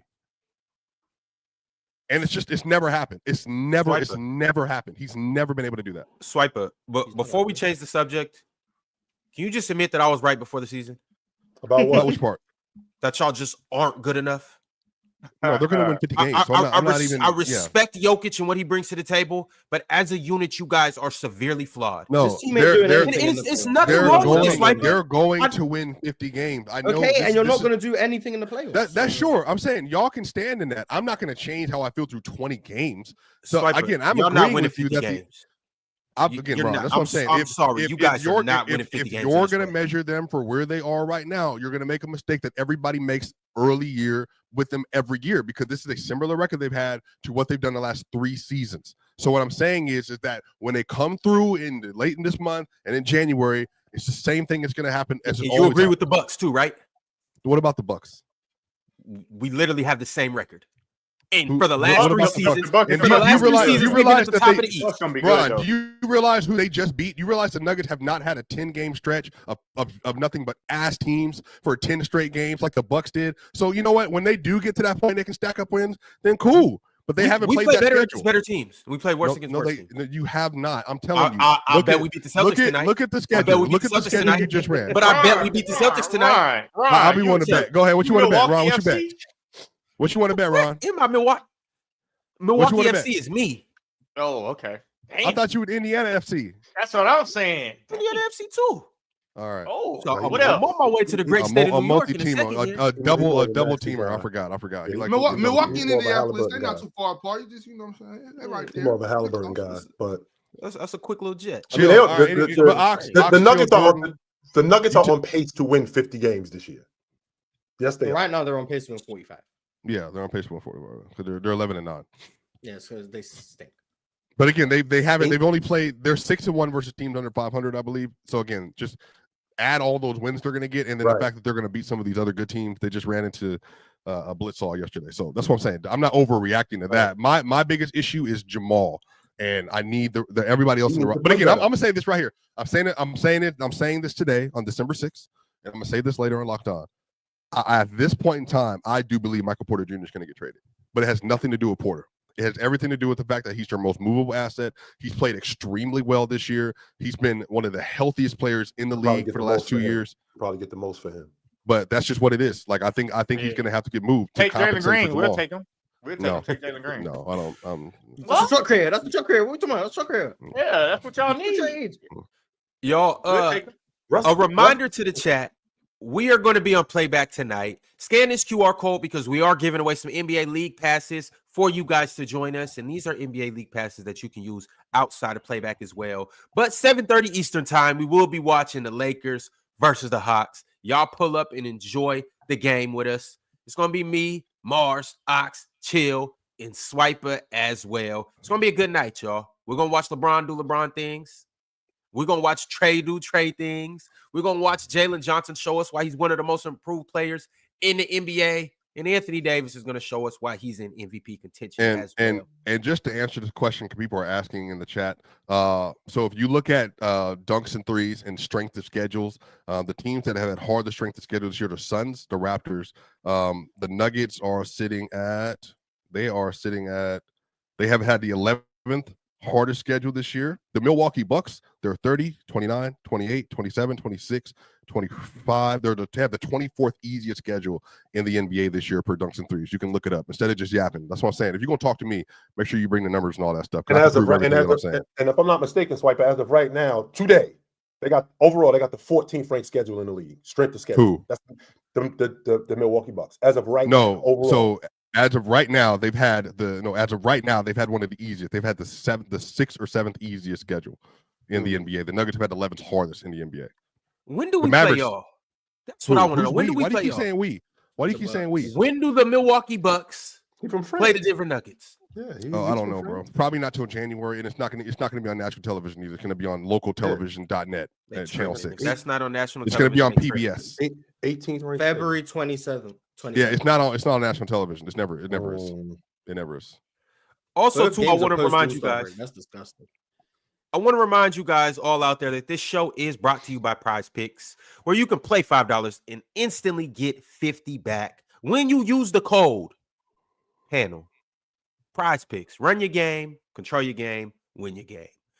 Let's get on to the next topic, though. And it's not really the next topic, but Chill kind of alluded to it a little bit. But I want to shout out the Cleveland Cavaliers because obviously they have the best record in the league. But they had 4 players score 20-plus last night, which is ironic because they also hit 20 wins, the first team to hit 20 wins this year. But Donovan Mitchell had 28. Darius Garland had 24. Karis LeVert had 21. And Evan Mobley couldn't get 10 rebounds, but he did get 20 points last night. Yeah, he did. Mm-hmm. Great around the rim yesterday. Fantastic around the rim. Him and Jarrett Allen really good around the rim. I just thought they did a terrible job, and I thought that Denver did a bad job in guarding the long ball line. That's what I thought. Christian Brown was horrible yesterday. Yeah. Jarrett Allen missed a dunk.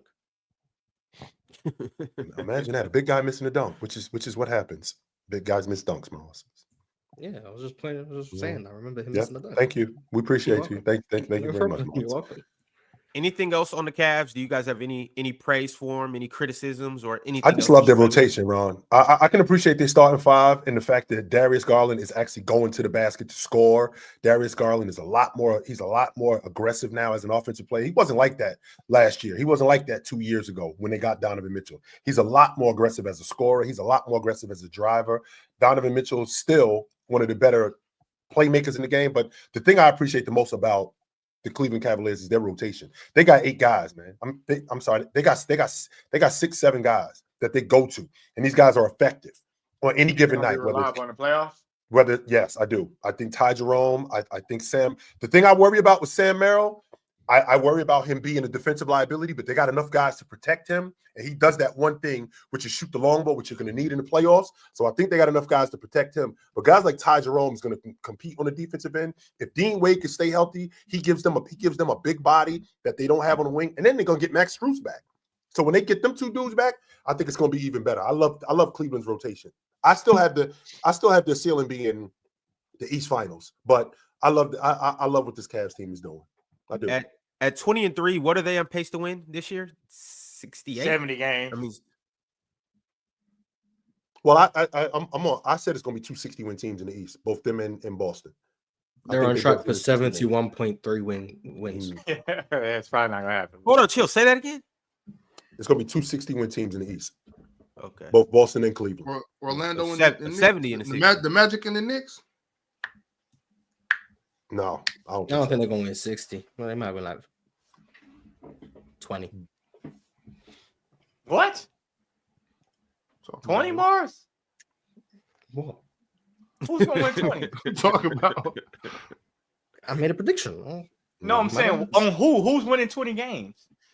The Magic and the Knicks. Can we get to the super chats? Damn, everyone hopping on my prediction. Ain't no way in hell. Ain't no way. Make a prediction. Mars. Everyone just want to stick on like 20 games. That's crazy. That's a crazy prediction. So this is the Wizards. This is the next game in the super chat that I want to get to as well. Obviously, we talked about the Celtics a little bit. We talked about the Cleveland Cavaliers at the top of the East. We talked about the Magic even a little bit too, but there is another team in the East that's making some noise right now. Knicks and 6 sent through a super chat. Nick said, "Yer, all the haters looking dumb. Mars, Grilltown, Swiper the Fox. Town's the best big in the East. All NBA. OG's a two-way superstar, and Mikal is starting to play elite. What? Boston, we coming for y'all." Wait, to be fair, Superstar, Swiper. Superstar. I think Cat is actually 7th on the MVP tracker right now in an MVP race. He's playing amazing. Shout out Cat. Mm-hmm. OG should be number 6. Okay. Is Cat the best big in the East right now? Come on. center? Yeah. Yeah. That's what I'm saying. Who else would it be? Who else would it be? Just make it because Giannis is a big. It ain't Bam. God, Bam.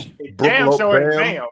Bam, Brook Lopez, Jared Allen. Swipe, you mean tell me face of the league? Bam ain't the best big in the East? You'll get no Bam slander from me. Bam can do no wrong in my eyes. Oh, shit. You know how I feel about Bam. Bam's my Julius Randle. You can just actually win with Bam, though. That's the difference. That's the difference between the two. If you look at the East, though, so Jared Allen, KP just got back in the lineup. Wendell Carter. Brook Lopez. The East is trash, man. I'm so sick of the East. Bam. The East is so stinky. It's Cat. Who's just balling? Who's just balling this year? But it's Cat. Better than Cat. Yeah, Vooch is not better than Cat. Yo, imagine if Şengün was in the East right now. What would he be doing to y'all, man? Frying. He would be frying. It would still be Cat. He in the West with real twin towers and can't make the All-Star game because he in the Western Conference. He would be frying a Turkish luxury dessert. Would he be doing more than Cat doing right now? No. Who are all the bigs in the West? Man, name them. Go ahead, Mars. You about to name them. Go ahead, Mars. AD.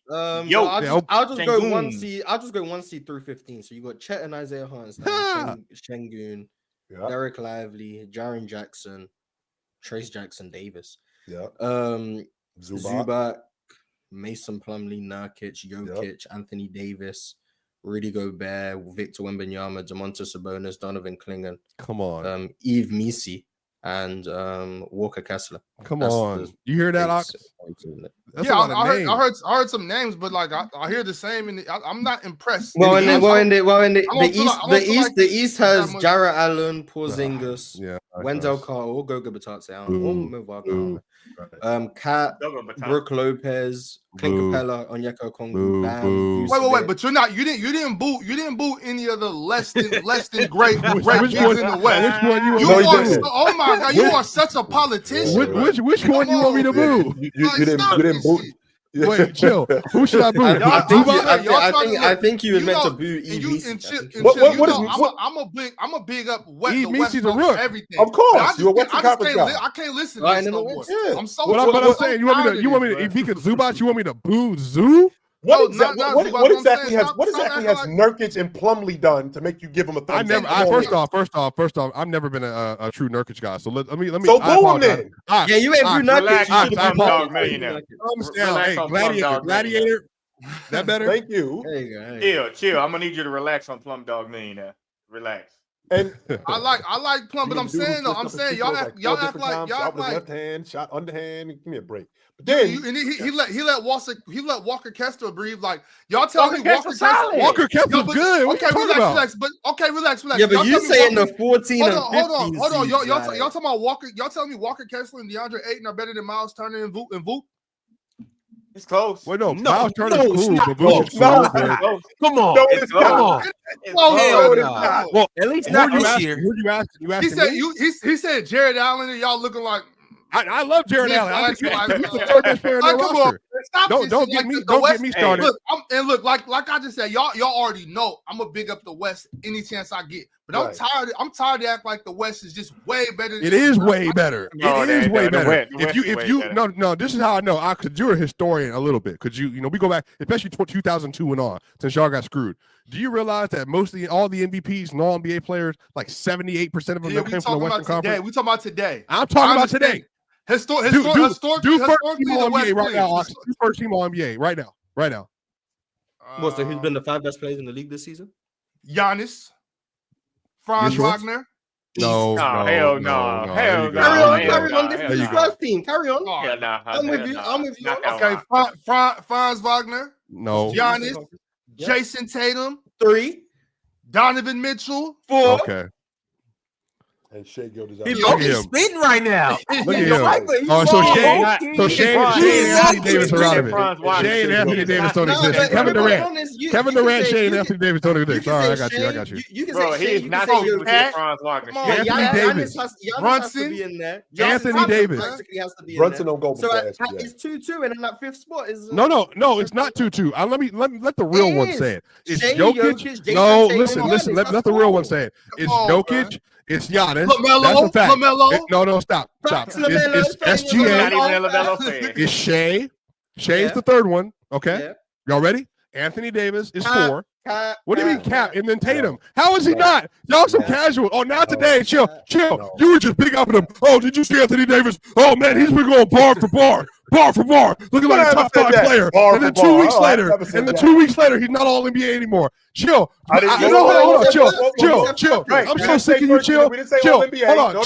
Chill. I'm so sick of you because you know what? Julius Randle can suck for years, and you won't come off that train. But Anthony Davis had a bad 2 weeks, and you abandoned ship.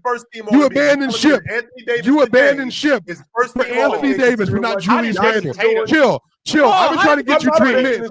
No, I'm mute. I've been trying to get Chill to admit for the last 3 weeks that Julius Randle has made that team work, and he won't acknowledge it. He won't say nothing. He doesn't think the defense is work because of him. He said, "Look at Dante DiVincenzo. If Dante DiVincenzo was playing better, they would be better." He wouldn't blame Rudy Gobert. He would rather blame Anthony Edwards than Julius Randle. All right, that's how biased he is. He's blind. Chill. Get some real glasses. No reading glasses. You got those from CVS. Those are CVS reading glasses. You can't see nothing through them joints. Get some real glasses. Chill and then Jordan. I got it from the dollar store. I got a question. Chill, you got those from where? From the dollar store, Dollar Tree. Oh, okay. All right. Yeah. But Chill, I gotta ask you, and then Jordan, I want to hear from you. What's your first team All NBAs right now? I'll go first. It's on you. You got to make the choice, and whatever you say is law. Whatever you say is law. Yep. Chill, you going first? Or you want me to go first? You go. All right. Obviously you got to go SGA. You got to go Giannis. Obviously. Yeah, that's an obvious question. You got to go. It's hard to keep Donovan Mitchell off of there. I ain't gonna lie. It's kind of hard to keep Donovan Mitchell off. You got to go Jokic. How Donovan Mitchell going on? How he on? When we argued the other day, Chill said he's not. Let him get his. I got Jokic. Damn. No cat. So right now, Giannis, Jokic, SGA. No Jason Tatum. I got Tatum and Donovan Mitchell. That's 5. There you go. See, 3 Eastern Conference players. That's for him. Come on, man. That's the right team. Come on. It's kind of hard. It's kind of hard to put somebody else up there right now, bro. Like, it's kind of hard. It's like you got guys that got the number one and 2 records in the NBA on that team. You got an MVP on there. You got another MVP caliber player. I'm talking about Jokic and Jokic. Oh, you're talking about the team so far? Okay. Yeah, Jokic, Giannis, SGA. All 3 are good MVP candidate players. And then you got D Mitch on there too. Where's Luka? Where's Luka? He missed too many games. Luka's not been a top 5 player this year? He missed too many games right now. He missed too many games right now. Oh, man, that's crazy. What a fall off. It's kind of hard to replace. Luka's played as many games. We've been talking about Halliburton falling off, but nobody would bring up Luka falling off. But Luka not falling off. Get him. Ron, you see that, Ron? Get his ass. See that, Ron? I can get with you on that. Oh, now you part of the brotherhood, Jordan? No, I ain't part of no brotherhood. You done built the brotherhood up now. Yeah, I'm tearing it down. Look, D Mitch is very, bro, and y'all know I ain't the biggest D Mitch fan, but I'm a realist. It's hard to keep him off of there, bro. It's hard to keep him off of there. Yeah, I think my point's been they gotta have a rep. They gotta have a rep. I think the East clears. Yeah, they gotta have a rep. That's what I'm hearing. I'm hearing all these Eastern Conference players, but interesting. I just want to know what does Luka got to do to get back on the list? He played 17 games this year, so he's played 4 less than Tatum. So, like, what does he have to do to get back on the list? That's 4 less than Tatum. It's not that much. It's not that much. But they ain't played that many games. Matter of fact, I want you to prove to me that Tatum's better than Luka. Because I'm tired of y'all casuals yapping. How's he been better than Luka? Why is Tatum an issue? You went from hating on Luka to bigging him up over to you don't even know what you want. What is your deal with Tatum, bro? What is your deal with Tatum? Go get a cup of Joe, bro. You need some coffee, bro. Yo, we're not gonna do that right now, but Swiper, the next time you bring that up, we're gonna do it. But just not right now. No. I'm not. No, Tatum's absolutely been better than Luka. I just want to hear y'all say it out loud. I just want to hear y'all say it out loud. Tatum has been better than Luka. He's cleared it. No, he's cleared Luka this year. Better than Luka. But wait. So why are the Luka fans coming at Joker? Go at Tatum. Stay in your class bracket. Don't come up to the billionaire section. No, hold on. Don't come up to the billionaire section.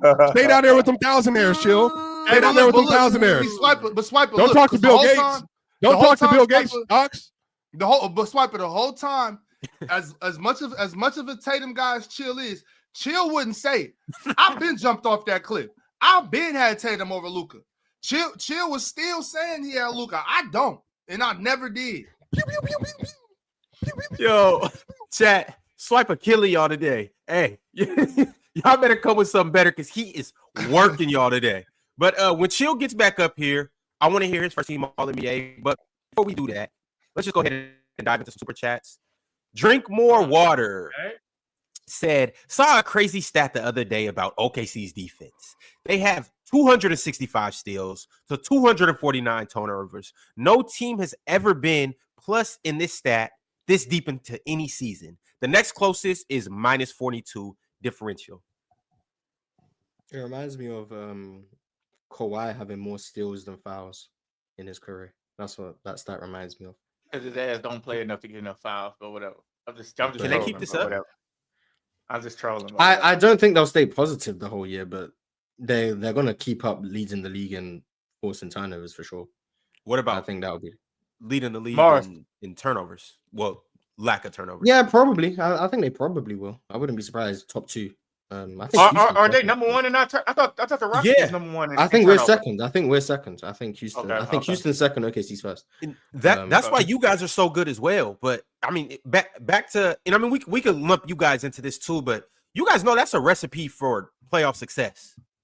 Yeah. If you are forcing the team to turn the ball over a lot, and you're not turning the ball over, it's hard to beat you. 100%. But you know that's magnified in the playoffs, though, Ron. It's magnified in the playoffs. Like, I get it, man. I'm a defensive guy. Like, I feel like in order to win championships, you got to win defense. But I would be delusional to say, bro, you got to have excellent offense too, because that shit going. They're not. They do have excellent offense. They do. Turning the ball over is excellent. That's the best thing you could do is get a shot up on the rim. Yeah, but we play good defense against them and can beat them. Who's we? The Rockets. Come on, man. Yeah, we can beat them. It could be who? The Thunder. Oh, this is turning into a Rockets Thunder thing? It always has been. But that's what we wanted to. Why are we going to waste our time doing that? Hey, no, ain't no OKC and 5. What are we doing? No, hell no. Hell, Barnes, I'm kicking you out of that shit, man. No, stay your ass over there. Keep him out of there. No. Hell no. Hell, Rod. Listen. All I'm saying is the way the Rockets defend. Not saying it's nothing against the Thunder's offense because they play good defense. I mean, play good offense and good defense. But the way the Rockets defend, we kind of neutralize some of the stuff that they do, and we get them to play our game.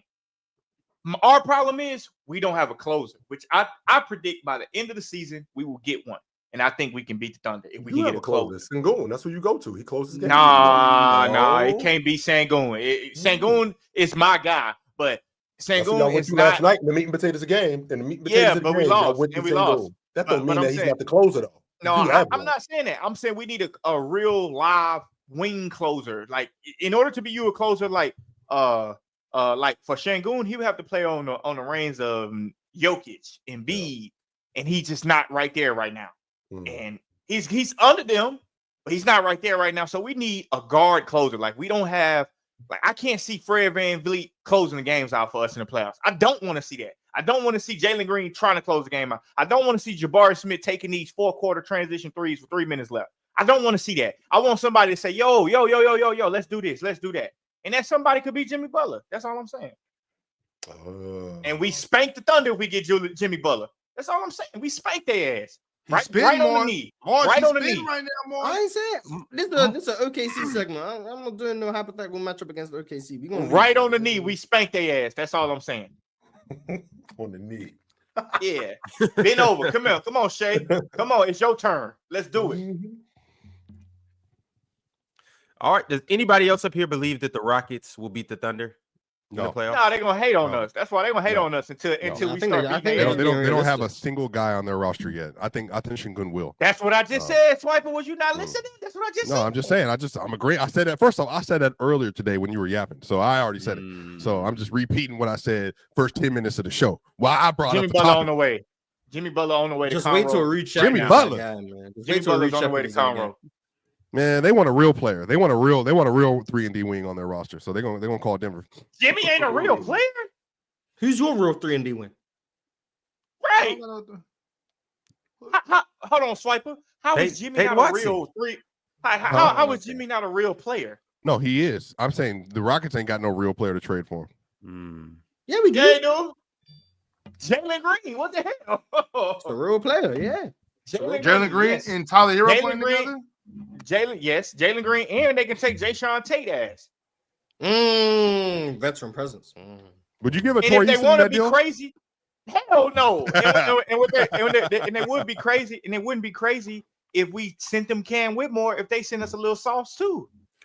Hey man, send us Scary Terry, and y'all can have Cam Whitmore. Would you rather have? Y'all got a lot to work with. That's all I know is y'all got a lot to work with. Send us Scary Terry. That's all I'm saying. And y'all can take Cam Whitmore. Rebuild over there. Don't rebuild with that bullshit y'all got going on in Miami. All that. 2% body fat. You motherfucker, 2% body fat my ass. Y'all trash. So rebuild that shit over there. Miami not trash, bro. Respect the finals appearances. Goodness gracious. We finna take off the guy that's gonna take him there, and that's Jimmy. When's the next time Houston makes the finals, you think? You think make the next 3 years? When we get Jimmy. Maybe y'all better get Jimmy right now.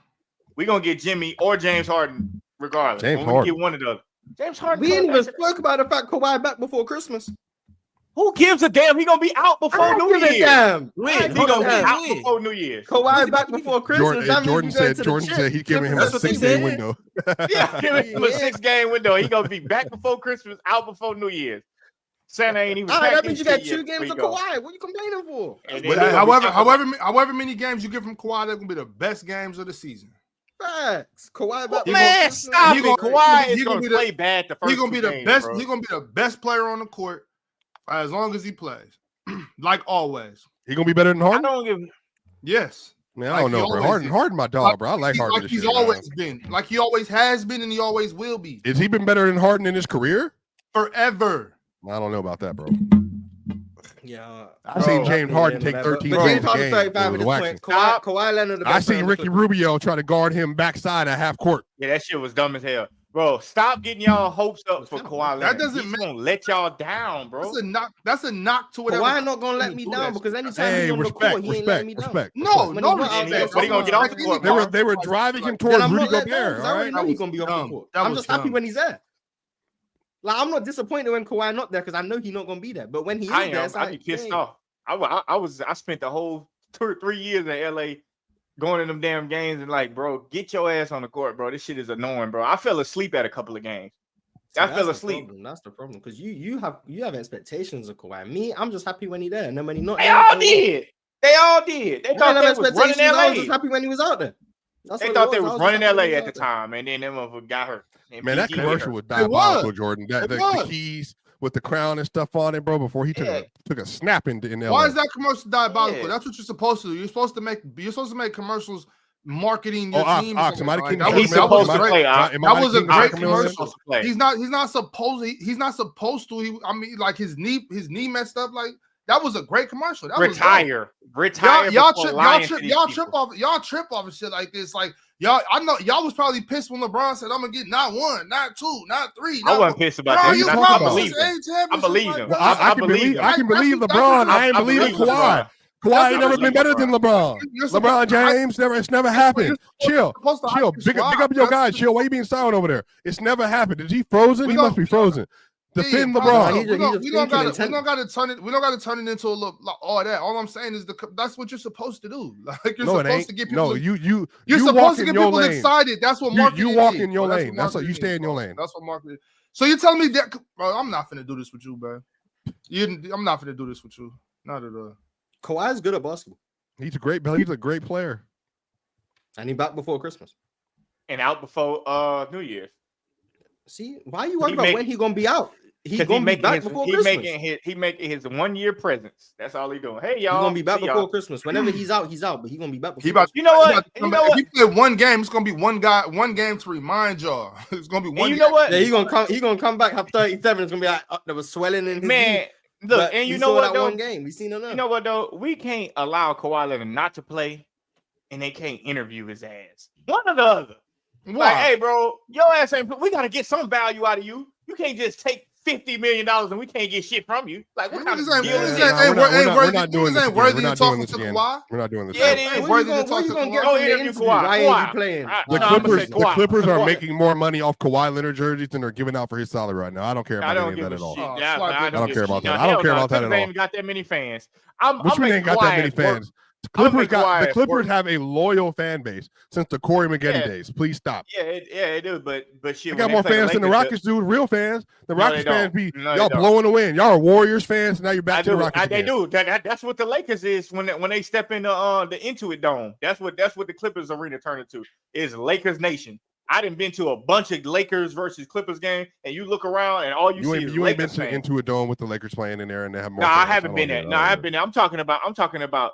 In general, I went to the Christmas game where the Clippers play. The Lakers are going to have more fans at Staples. Yeah, no, it ain't got shit to do with it. It ain't not one. It's not one Lakers fan. It's not one Lakers fan at the Staples Center when the Lakers is not playing. When the Clippers is playing, I'm saying Lakers, Clippers. When it's the Clippers home game, when the court says Los Angeles Clippers, not Los Angeles Lakers. They're LA fans. It's LA fans at the game. Some people just like basketball, Jordan. Exactly. But the Lakers have won. They've won what? 17 championships in the in-season tournament championship. What? Why you bring up the in-season tournament? It matters. Not swiping. My bad, Jordan. Some people just like basketball, bro. I went to a Trailblazers Mavericks game. But I'm just a Luka fan. Right.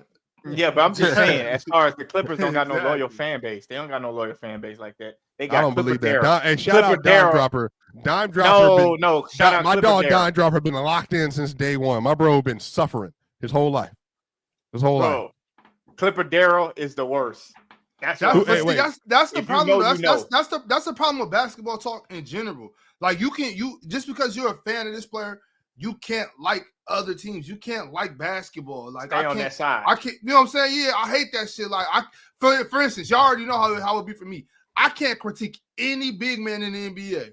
Oh, well, that's why Domantas Sabonis is like, I don't give a damn about what Domantas Sabonis did. I'm like that too. Like, nigga, what? I don't care. Yeah, I'm like people are real sick fanatics. It's weird. Wait, hold on. Every time I talk about Joker, everybody or Luka or Giannis like, well, you just trying to relate that back to Joker. Swipe be I'm just talking violating hoops. everybody else. Swipe be violating everybody See, else. What I'm saying. Look at Jordan. Superior. Look at Jordan. That's Jordan, what look at you. You go over the top sometimes. You go over the top. Is that a Phoenix Suns jacket? Why are you wearing a Phoenix Suns jacket? Hey. I thought you was a Houston fan, Jordan. You can't wear that. I got this in the Steven Silas days. That's when I got this. I'm not gonna lie. Rockets fans were allowed to stray in them days. I'm gonna be honest. I got Knicks gear in my closet right now. I got a bunch of different gear. As you should. I got Dallas Mavericks. I got the Clippers. I got the Phoenix Suns. Oh, hold on. Matter of fact, hold on. Let me show you. Let me show you something real quick. Hold on. Ain't no telling what he about to show. You might want to take him off the stage. Ain't no telling what he about to show. While he going to do that, yo, Ox, I got something for you too. Pimp named Slickback said, "Yawn." Stop it, Ox. Because I heard you complaining about Cam Thomas consistency, yet he's been way better than Jalen. Maybe it's because Cam is in the gym while Jalen is breaking off Drea's back. That's the problem. Y'all be too worried about what these dudes do behind the doors. But when I'm she ain't old. Look at this joint. She 40 something, gang. Look at that's fine. 40, that's young, Jordan. Shit, no, she sleep. Oh, no, I think you sleep, gang. My bad. But anyway, yeah, let me relax. What you gonna say, Ron? What you gonna say, Ron? Well, I'm saying that 40-year-old box, that's all right. But anyway, hey, she sleep. I'm saying she ain't breaking her back. She sleep by 9. But look, what I'm saying though is, I said Cam Thomas wasn't a championship like number one option. That's what I never said nothing wrong about Cam Thomas. And on top of that, Swiper just asked me. I don't know if y'all heard, but Swiper had asked me a minute ago about Cam or Jalen, and I said I would take Cam. I at first I was like, I don't know, that's tough. I don't think I can answer that. And then I was like, you know what? I would take Cam because for two people that do the same thing, technically do the same thing, I think Cam's a little better at it right now. Merry Christmas, Swiper. All right, Swiper. Y'all see y'all Monday. Good luck. Cam is better than Jalen, for sure. All right, y'all better. I said that at the beginning. Hold on, though, Morris. I said that at the beginning of the year. At the beginning of the season. I said Cam Thomas, Jalen Green. Oh, give me Jalen Green. Give me. I'm like, who playing better right now? That's right now. Jalen Green playing the same. Give me Cam. I'm not gonna lie. That was first 5 games of Jalen Green. That was last 5. But I saw through it. I saw through it. That was fun. He was shooting 40% from 3. Yeah, I saw through that. You're going another 5-game stretch here soon. I mean, Anthony Edwards turned into a 40% 3-point shooter. Jalen Green should have just done the same. I'm so sick of that shit that Anthony Edwards be doing sometimes, man, bro. Like, stop forcing that shit. He's shooting 42% from 3. He shoots 23s a game, man. But all right, we got another super chat from Tay Phi B. Tay Fib. That's what we'll call you. Tay Fib said MVP ladder dropped. Thoughts? Y'all seen the MVP ladder? Oh, look here. I'll assume it's Jokic, Giannis, Tatum, Shea, Donovan Mitchell. Oh, Jokic, Giannis, Tatum, Shea. Oh, Cat. My fault. I was close. Jokic. Say that one more time. Jokic, Giannis, Tatum, Shea, Cat. Shout out, Cat. Yeah. AD fell off? Yeah, AD is now number 7. Yeah, I realize I don't care about these awards. Like, before it was like I just don't use them when I'm ranking player. Whoever wins it at this point. My MVP right now would be Jokic or Giannis. If they don't win it, oh well. I don't care. I want Cat to win it. Let Cat win the MVP. That'd be cool. Ain't no way Cat need to win MVP. God. I don't want to see his MVP speech. Come on. Let Cat win the MVP. That'll be kind of cool. I'm here for it. But here's the thing. I'm here for it too. Cat, go win it. Go win it. If Cat goes and wins it, all right. But they gonna have to win 60, and he's gonna have to do what he's doing now, plus more. Why you gotta do more? Win 60 games. That's enough. Donovan Mitchell, 60 games. Donovan Mitchell only averaging like 24, though. That's what I'm saying. Averaging like Jason Tatum, 60 games. Jason Tatum has a super team. That's different. Shea, 60 games. Shea has the best defense in NBA history. Oh my! Jokic at 8 seed. That's different. All right. Cat for MVP. Don't let Mark talk you into that bullshit. They will not pick Cat. They will pick an this guy right here. Here we go. That's Bodega Cat. 27 and 16. Oh my God, what a picture, bro! Like, why is his picture like that, bro? Like, come on, bro. That's an MVP face right there. No, bro, that's crazy, bro. That's crazy as hell, bro. Yo, man, take that shit off. That's crazy as hell, bro. Hey, this your MVP? Hey, what do you say? This your MVP? No, bro, he need to zoom. They need to zoom out and figure out what he's looking at. That would be some context. Like, we need some context of what he's looking like. I mean, picking up. That's crazy work, bro. It's so many jokes I can say right now, but I'm not gonna say it. It's so many jokes I can say, but I'm not gonna say it. I'm bro, don't do it, bro. Don't do it. Yeah, yo, I mean, picking on the Hornets is crazy, but whatever. He look like an MVP. Yeah. We got to get Penn back up here for that Hornets take about them losing by 2 points because LaMelo ball out. They got that. No, this game was close for a little minute. You got to play. Yeah, you got to play who you got to play, though, man. So shit, good deal. Then they were down like 30 at the end of the third, but like the game was close. There you go. There you go. So if LaMelo was there, they win that game.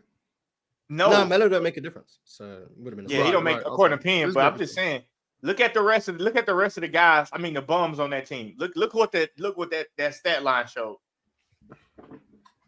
It looked rough at the end of the third. It looked rough. But they were the first half was close. It was like 62-65 or so. That's how it started off. We got to warm up to getting a whooping that ass. That's it. Then they lost the third quarter by like 30. Out. Hey, throw a couple jabs and knock your ass out. That's how it goes. Jab, jab, jab, knockout time. They're going to lay down. Too bad LaMelo's made of glass. We got a couple more games that I want to go ahead and highlight from last night. Speaking of beating bad teams, the Dallas Mavericks took care of the Washington Wizards, 137-101. The Mavericks are now 15-8, and the Wizards are 2-18. Let's be honest, none of us watched this game. No, I didn't watch it. I didn't give a shit about it. Shout out to the Mavs, hands in the business. Hey, that cupping shit hurts, bro. I fucking hate that shit, boy. That shit hurts. And yo, but the Luka had 21, 10, and 10 as well, triple double. Are the Wizards gonna win? Are the Wizards gonna lose 30 games before they win 10? When do they next play the Hawks? What? That's the question. Are they gonna lose? Yes, they might lose 40 before they win 10. They might not win no more for the rest of the season. Losing 40 before they no, they play the Hawks 2 more times. No, 1 more time actually. February 8th is when they're gonna win their next game. That's against the Hawks. Yep. All right. Well, that is the Wizards and that's the Mavs. Shout out the Brotherhood. We seen this, but I'm gonna say it again. God, the Knicks beat the Hornets 125-101. The Knicks are now 14-8. The new MVP of the NBA, Karl Anthony Towns, had 27 and 16. Also, shout out Brandon Miller too. I think he had 34, something like that. He had a good game though. Shout out Brandon Miller. Good game. Okay. Speaking of good games, Jonathan Kuminga carried the Golden State Warriors past the Houston Rockets. Jonathan Kuminga had a career high 33 points and 7 rebounds.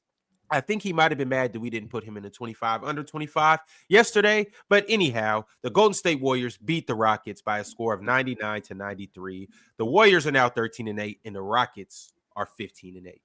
You know what, though, Ron? He had a career high in the haircut because his edge up is finally straight. That bullshit he was having at the beginning of the year, it make no sense. That shit was just like a large ass heel on his head, but now it's straight. So that's probably why he had a hell of a Jordan, that's crazy living in the Bay.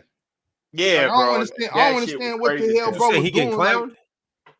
I mean, probably for sure, but I'm saying no, most definitely. But I'm saying, though, you in the Bay like it's a barbershop right there, bro. It's not hard to find a barbershop in San Francisco, Oakland, nigga, Berkeley, Richmond. Horrible, bro. He ain't going to Richmond, you know. He ain't going, but you know what I'm saying though. You can go anywhere in the Bay and get it and get a lineup, bro. Like there's no reason people walk around looking like that. His shit was straight last night. That shit before then, man, I'm like, bro, who the fuck is cutting his hair? Motherfucker let Draymond cut his hair. Draymond mentor on him, like, come here, son, I got you. Nah, Draymond be boy, get over here. Yeah. Like, stop moving. No, I'm doing it. Remember when your pops used to cut your hair when you was little? I used to make like that. Dad, bro. I don't want this fucking haircut, bro. I'll start saying, man, just let me go to the barbershop. Yeah, bro. Nah, like bro, that. that's when I start. That I shit just was just trying to grow my shit out. Like, bro, I'm good. I'm gonna rock this. Y'all better than me. I good. done had dreads like 3 times, bro. I cut them off every time. Oh, you know how many times? For real, but my hair been long so many times. Like, bro, I'm not. Nah, I'm good, bro. I'm running. Like, I can't do it. Touch it, bro.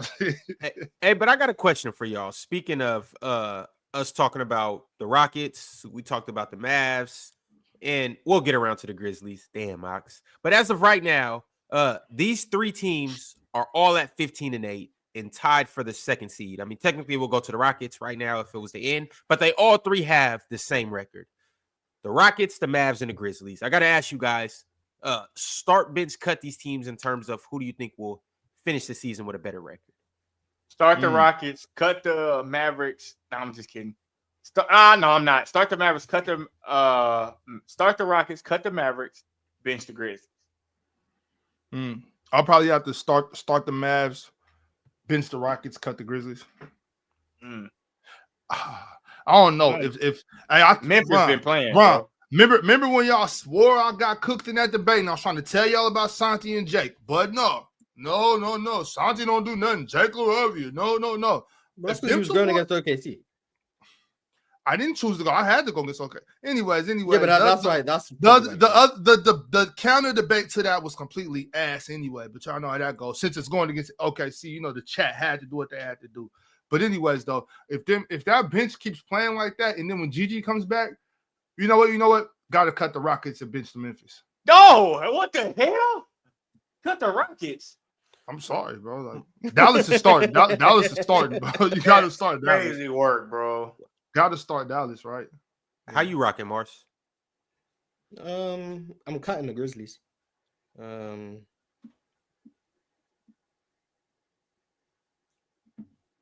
I'll start the Rockets, bench the Mavs, and say I just assume the Mavs are going to rest their stars more often. The Grizzlies playing. They a team. I think they're all teams.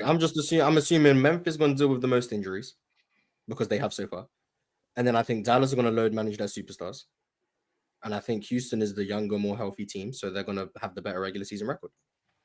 That's what I'm guessing. That makes sense. If you told me who I think the best team is, I think the Mavs are the best team, then the Grizzlies, then the Rockets. But that's who do you think can play the most consistently? Like consistently to where it's like it doesn't matter if you're a superstar, because like if the Mavericks don't have Luka playing at an exceptional well, and I know they went on a stretch without him, but let's say Luka has a game where he's 5 for 15 or 5 for 20. How does that affect the Mavericks rather than the Grizzlies just having overall guys that can just play and they're not heavily relying on somebody like shooting well, like Ja Morant don't have to score 25 every time for them to win? I don't think the Mavs have to have Luka score 25 every time to win. But he's going to try to. Well, yeah, and I think Ja Morant's going to try to score. For the most part, he's going. I don't think any of these teams suffer if their superstars have bad shooting nights. Well, the Rockets don't have a superstar, so they don't suffer for that reason. That's why I didn't put them. Ja Morant just shot 8 for 206 last night and they won. So I think they'll be all right. And Ja Morant got kicked out the game too, though, right? Yeah, and he was like a minus 30. God. He was like a minus 30 in the game. Like he should have lost his mind. That wasn't. He should have got fined. I think all of these teams can win with their best player not playing well. I think all of these teams can win. So I don't think that changes much for me. Yeah, I also think Luka's the most consistent of anyone that any of these teams have. So Josh should have threw a chair at that ref, bro. For real. I would have been. See him mock the ref. No, I didn't even. You ain't see him mock him. I'll say sometimes, bro. And I used to say this all the time. It's easier to coach teams without a superstar, like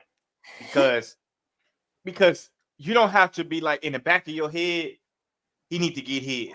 So you just have a system that everybody follows. Like the Warriors last night, Kuminga was balling. But what stood out to me was they off-ball activity by everybody on the court. Like, drive, we help, and then they got another cut, and then another cut.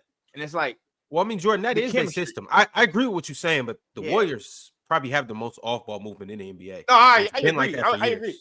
But I'm saying the Grizzlies. I'm saying the Grizzlies, the way they've been playing all year, like it's not glaring. They don't have the attractive superstars on their team, but the way they play is just like so. I think they can replicate that night in, night out, no matter who they playing.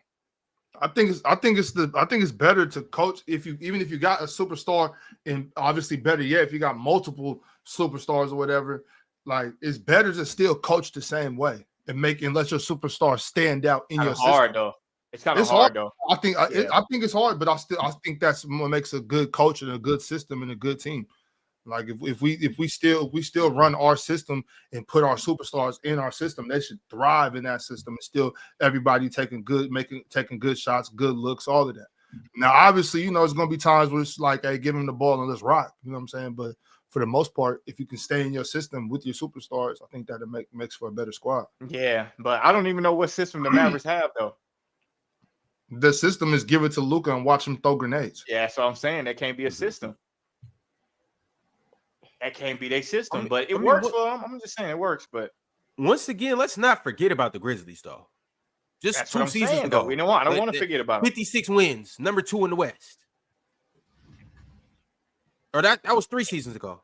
2 seasons ago, number 2 in the West again, 51 wins behind the Nuggets. They were number 2 in the West back-to-back years, and then obviously last year, Ja misses or only plays 9 games. Season. So, that was a little different. But let's not forget, Memphis with Ja, they are a problem.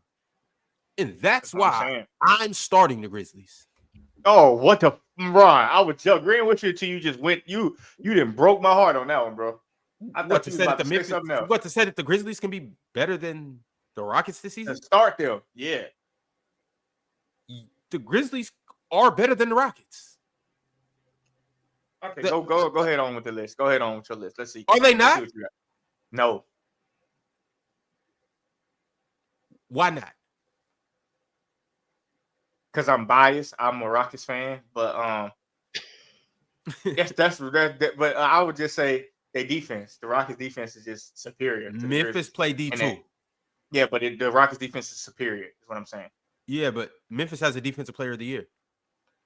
He cooked you. 2. They do, but they ain't gonna win that. Man, Marcus Smart ain't gonna be with them for the rest of the season. Man, he cooked you. He cooked you right now. That's all I know. I'm talking about today. They don't got no defensive player of the year today. They got 2. No, I'm saying today. None of them motherfuckers gonna make first team all defense. They got 2 of the last 3 defensive. We talking about but we talking about team defense though. But we talk about who team has defense. Who has the number 1 defense in the NBA right now? OKC. Number 2. Who has number 2 right now? Yeah, that's just the first to lose. We don't care about who has the number 2 defense. Oh man, going on about that. It's Orlando. I don't know what to tell me. Orlando has the second best defense. Man, stop playing with the Rockets defense, bro. Orlando you know has the second best defense. Bro, you know what the Rockets is on, bro. All I'm saying is this, bro. Put us against Memphis, cooking them. Them young boys, what? I need everybody in the chat to say what Charles Barkley say. Them young boys is what? No, yeah, we're not saying that. No, I want everybody to just keep the same energy. I want yo. That's what Charles said. He said that. He said them young boys is coming. All right, look. All I want is for everybody to keep the same energy for the Grizzlies, the brotherhood. I'm talking to the brotherhood out there. Keep the same energy for the Grizzlies that y'all was saying just 2 days ago for the Mavs. Oh, we top 7 in offense and we top 7 in defense. It looks to me like the Grizzlies are too, but they're top 5 in both. Oh, it is 5. They're exactly 5, but they're top 5 in offense and top 5 in defense. That's a fact.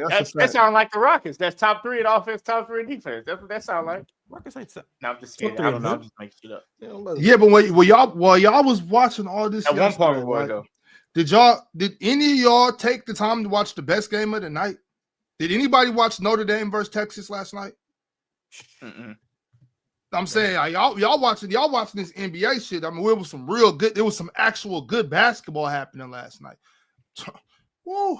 If y'all ain't look, I know Notre Dame came and popped them in overtime, but I'm trying to tell y'all, put your bread on Texas to win it all. Madison Booker is like that. But go ahead, we'll proceed with the NBA. Just want them to go ahead. Shout out Hannah and shout out Olivia Miles. Olivia is so nasty. Hey, I told Ox this in the group chat. He pushed back as he should, and y'all gonna push back too. But they are potentially, quite possibly, the best duo in the nation. I think Juju and Kiki. I think it's Juju and Kiki, but I hear you though. It's Juju and Kiki, but respect hand and Olivia. I think it's Juju and Olivia. Okay, just respect him. That's all I'm gonna say is respect him. That's funny as hell. Yeah, but I just want to shout that game out if anybody was watching, man. The ACC SEC challenge was crazy, y'all. Crazy. Men's and women's was crazy. All right, y'all. Before we get into these super chats, once again, I want to let you guys know that this show is brought to you by PrizePicks. Daily, we will be making picks on here and putting together contests to show you guys how we win over here on the panel. But just so you know, you can play $5 and get 50 back instantly when you use the code PANEL. It's easy to join the action and run your game. All you have to do is select a player on the sport that you like the most, pick more or less with 2 or more players, and win up to 200 times your entry fee. It's really that simple. It's not hard at all. And we did it earlier, and we will be watching the games that we put onto our contest right here on Playback tonight. Once again, if you scan this QR code or if you select that chat pinned at the top of the chat, you will be able to potentially win an NBA League Pass giveaway and come watch the game with us. If you don't, still pull up and enjoy the game with us. We're going to have a good old grand old time up there. I look forward to seeing y'all there. Chat Goofies, y'all better be there. LBDC or whatever you guys is called, y'all better be there. The Chat Rats, y'all better be there. Brotherhood, y'all better be there. Everybody better pull up and show out because we are on the main stage tonight on Playback, and we need y'all there. All right, let's go ahead and make it happen. We got a few more super chats, so let's go ahead and do it. Cheese sent through a member's chat. He said, Jokic still better, and Denver bench is straight ASS. Then he should play with 48 minutes. They bench played solid last night, though. Shit just happening. They are not a good team. I agree. Would they be a good team if Jokic never went to the bench? Yeah. Okay, yeah, but they wouldn't have him. Like they wouldn't have him though, Mars. They wouldn't have his ass. He would be gone. He's under contract for 5 years. What do you mean? No, but I'm saying he would be hurt playing 48 minutes. Then maybe he's not as great as people say. No, maybe that's crazy. What you saying? Will Chamberlain did it. Now Will. Elgin Baylor did it. Not Elgin. Oscar Robertson did it. Not Oscar. Kareem did it. He's not Kareem. So he's just not an all-time great at this point. The boy definitely ain't Kareem. That's all I know. Naming all these all-time greats, he not none of them. All right, he all-time great. He's just not one of them. Yeah, he not one of them ones. He top 75. My bad. Yeah, top 15. Iverson was playing like 44 minutes. You can't give me 44 minutes? Yeah, he can give him 42. 42 minutes a game, be all right. Spit him out. Yeah, Spit him out. 11, Spit him out in the third quarter. I'm gonna sit Jokic out in the third quarter, play him all the fourth. You gotta do something. Get him more minutes. Yeah. Banderas is a YouTube member, and he sent through a members chat. He said, "What is OKC's most impressive win this season?" They all look the same. They beat a top 5 Raptor in all time in Scotty Barnes last night. That was pretty impressive. They destroyed the Nuggets opening night. That was cool. Didn't they pop Nobody Golden cares State? about opening night win. No, Golden State popped them. Damn. They beat the Warriors without I don't think Steph played. I think they beat him like last week or something, or 2 weeks ago. Is he making a point to say that they don't have any impressive wins this year? I guess, but I just watched them beat a top 5 Raptor of all time. He's better than Chris Bosh and DeMar DeRozan. So. And Kyle Lowry. Yeah, and they beat him by 30. So that's impressive. Next time, can we just not entertain that shit, Ron? I don't ever want to hear that again, bro. Scotty, you know what? It's my fault. It's my fault. I started it when I asked who's better between him and Chris Bosh. I did that. Yeah. You did start. I'm sorry. I'm sorry, y'all. I just remembered. Scotty been hooping lately, bro. And if Scotty played 10 years in Toronto, he'd be a better Raptor than Chris Bosh. He's never going to be. He's already better. No, I don't know about already, but no, I'm not about already. But I'm saying if he plays 10 years in Toronto on the trajectory that he is, he definitely be better than Chris Bosh. What's his trajectory? And I like Scotty Barnes a lot.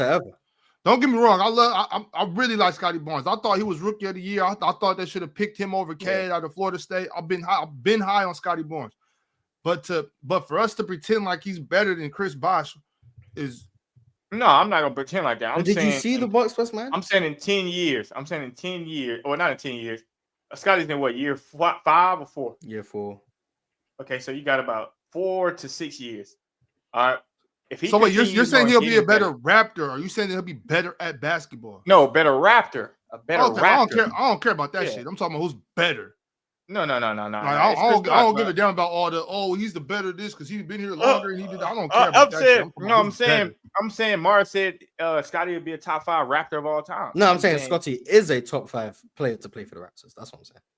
I mean, he could be 5. Ain't that many good players that ever play for them. Shit. In reality, he's like 3rd, but yeah, not that many players that ever play for them behind Vince and Kawhi. Ron, you can put your foot down right now, bro. I'm just saying. I'm gonna listen to the person who watches every Raptors game before I listen to you casuals. Man, that fool don't watch every Raptors game. Shit. He might now. Let me know. I don't know what he does with his. I don't know what he does with his life. I shouldn't have said that. I'll take that back. I have no idea. I'm just talking right now. Average Joe became a YouTube member today. Shout out Average and shout out Joe and shout out all the Average Joes out there. One buddy has been a member for 16 months. He's been a member for as long as I can remember. Buddy said, shout out to LDBC. We still in the building, and it ain't no MFing secret. On a more serious note, my condolences go out to you and your family, Ron, on your loss. I empathize with you or with your pain, my man, no doubt. Appreciate you, buddy. For real. Thanks, my man. Gooby. For sure, shout out to the Brotherhood and shout out to LDBC. Gooby became a YouTube member. Shout out to Gabi. My bad. Gabi became a YouTube member. Shout out. You just let Ron read what he want to see. Mavs, Luka, Clay, Kyrie. Sent through a members chat. He said PJ Washington shooting 40% from 3. Yeah, PJ having a career year right now. PJ be hooping like a mud, man. So them playoffs. Maybe because he got married and got rid of the other old girl. She's not that old, but she pressured up. Congratulations to him. Yep. Hank sent through a members chat. He's been here for 15 months. He said Levert, Okoro, and Jerome all top 10 3-point percentage. Cavs in 5. Ty Jerome being this good is. Hey, did y'all see what Ty Jerome? Yeah. I mean, y'all see what Patrick Beverley said about Ty Jerome? Smooth volume, man. We don't worry about no Isaac Okoro. Hey, did y'all see what Patrick Beverley said about Ty Jerome? What's gonna happen to him in the playoffs? Nah, what he said? No, what's gonna happen to him? Bro, he said, shut that Ty Jerome shit up. His white ass ain't gonna do shit in the playoffs. That's what he said, bro. He said they gonna mismatch on him. He said they gonna mismatch on him, and that shit just ain't going on. So sounds fair to me. Sounds fair to say. What y'all think Ty Jerome's gonna do? Like play like a Uso?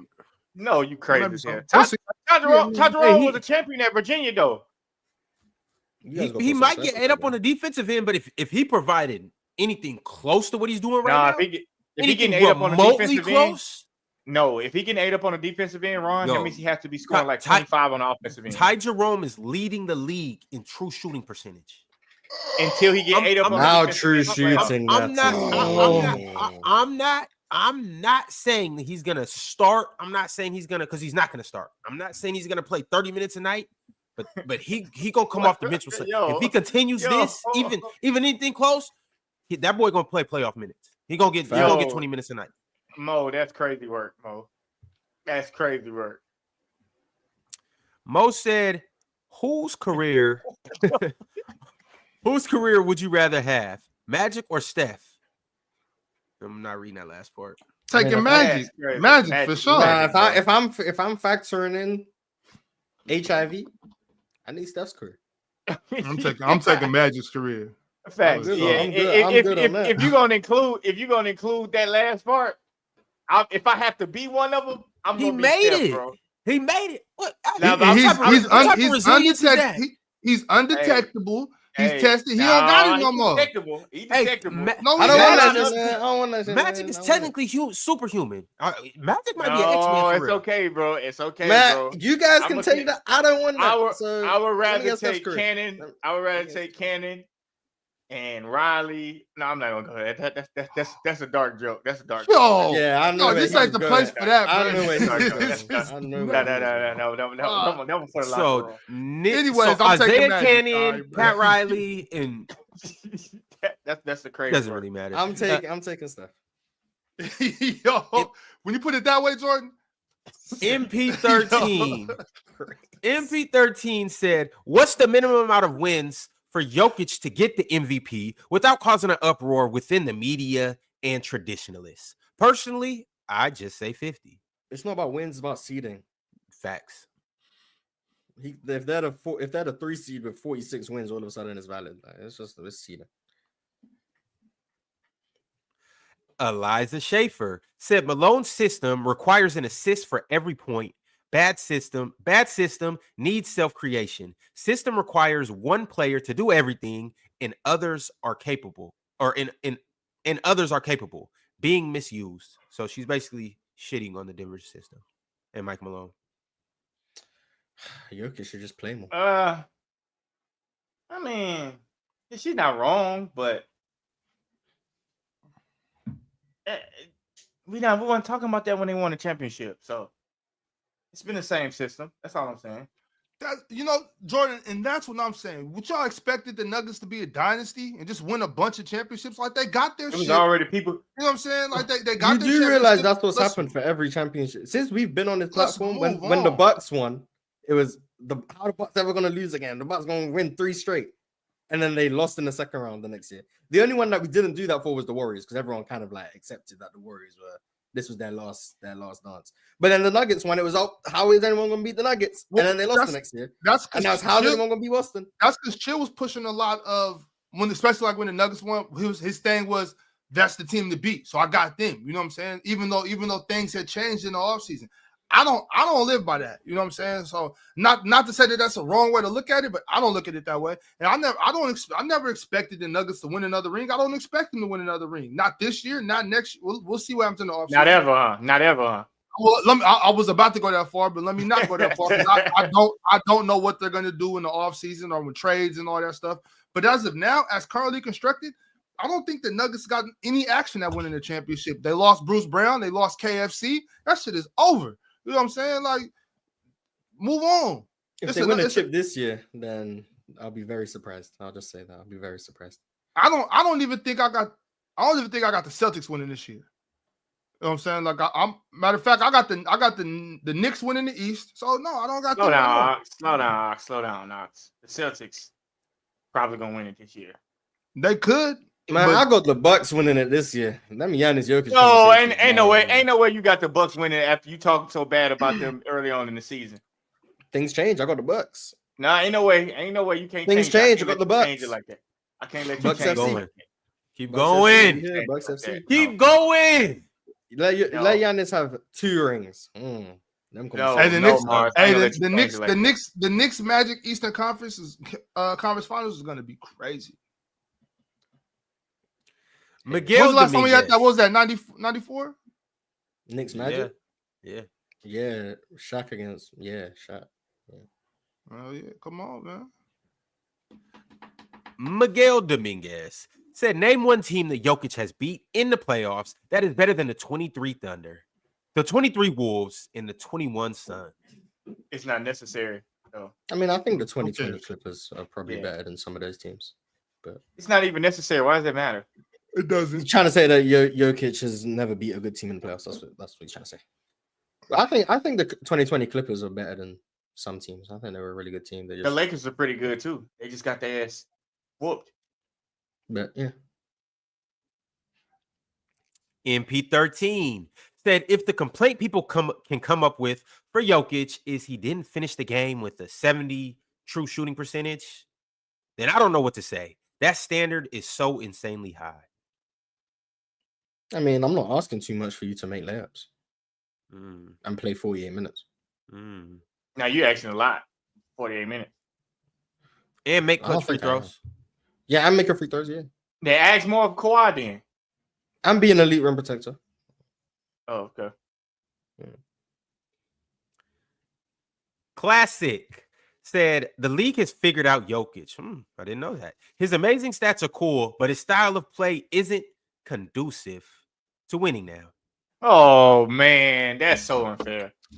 That's super unfair. I think I got to agree. If he can't play more minutes, how conducive is he?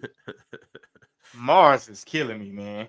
I don't understand how for 4 years now I'm hearing the Nuggets fall off a cliff when Jokic ain't in the game. The non-Jokic minutes. That's all I hear. When Jokic is on the floor, they're the best team in the NBA. When he's off the floor, they're the worst team in NBA history.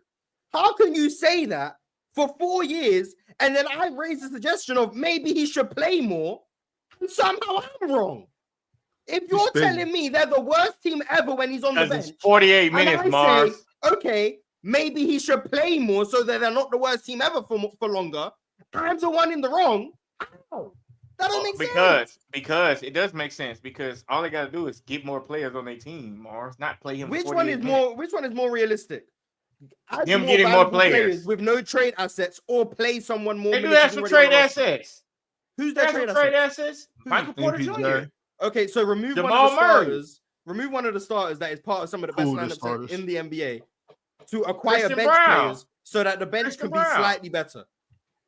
I think one is more attainable than the other. You already got Jokic on the roster, just playing more minutes. Mars, playing 48 minutes a game is not attainable. That's not attainable. Cool. Don't play him 48. Play him 41. Play him more. 40? Play him more. He's already playing, 34? I agree. He can ramp it up to 36, 37. But 41 minutes? No. If Allen Iverson can play 44, bro. Why can't Jokic play 44? Bro. Allen Iverson getting beat up. Jokic will get hurt playing 42 minutes a game. Then he's not built like that. Then he's not as good as they say. So I'm with you on that. He definitely not as good as they say. That's a fact. But it's not because how somehow I'm in the wrong. You hear Swiper for every as long as he's been on this platform. The non-Jokic minutes, they were a -12 in the non-Jokic minutes. So I'm saying let's lower the non-Jokic minutes, and somehow I'm the one coming up with crazy theories. Hey, say it again. Marshall is spitting right now. Y'all not comprehending. Nah, I'm not gonna imitate Swiper again because that's disrespectful. No, Mars, you gotta tell him. No, you're not hearing me. No. You're not hearing me. MP13 wasn't hearing me because he said we absolutely cannot let Ron go to the tables. He need to stay in the car. This is insane. He wants to bet on everything. Save Ron from himself. Ooh. You ain't never seen this boy at the blackjack table, man. It get ugly. Hey, MP13, be that as it may, leave me in the car, save Ron from himself. It's a good solution. But who's the one to do it? Can't wait to put 10 picks on the slip on Monday. Oh shit! Hey Jordan, this fool will keep you at the casino till 10 in the morning, bro. Ron do that for real? I'm not for real. I'm saying, Jordan, I don't go to the casino with no more, bro. It's called PrizePicks. Yeah. So we Jordan, you ever been on a road trip with somebody? We got somewhere to be. We got Superchats. To tell you the truth, I actually like road trips. I like taking long road trips. That's like 36 hours. No. I'm talking about a 36-hour road trip turned into a 50. We got another super chat from Mavs Luca Clay Kyrie. Said, thank God it's Friday, and shout out to the panel that ranked the hottest team in the West behind the Rockets, Warriors, Magic, and the Grizzlies. I don't get it. In hindsight, I would have put the Mavs above the Warriors and probably the Grizzlies too. I'm still standing on Houston and Orlando at the time of the rankings, but MP13 said secondary playmaking, passable defense, higher end self-creation, and good spot-up shooting is the idealistic ceiling for Jalen Green. He's not even a secondary playmaker. That is the idealistic high-end ceiling. I said, I want to say after like year 2, the high-end ceiling for me was Zach LaVine. That was the best case scenario. For me, it was like Jordan Clarkson. Yeah, I know, but you're here. But like, yeah, so I'm a realist. Call it what you want. They're gonna play on the same national team. They're the same players.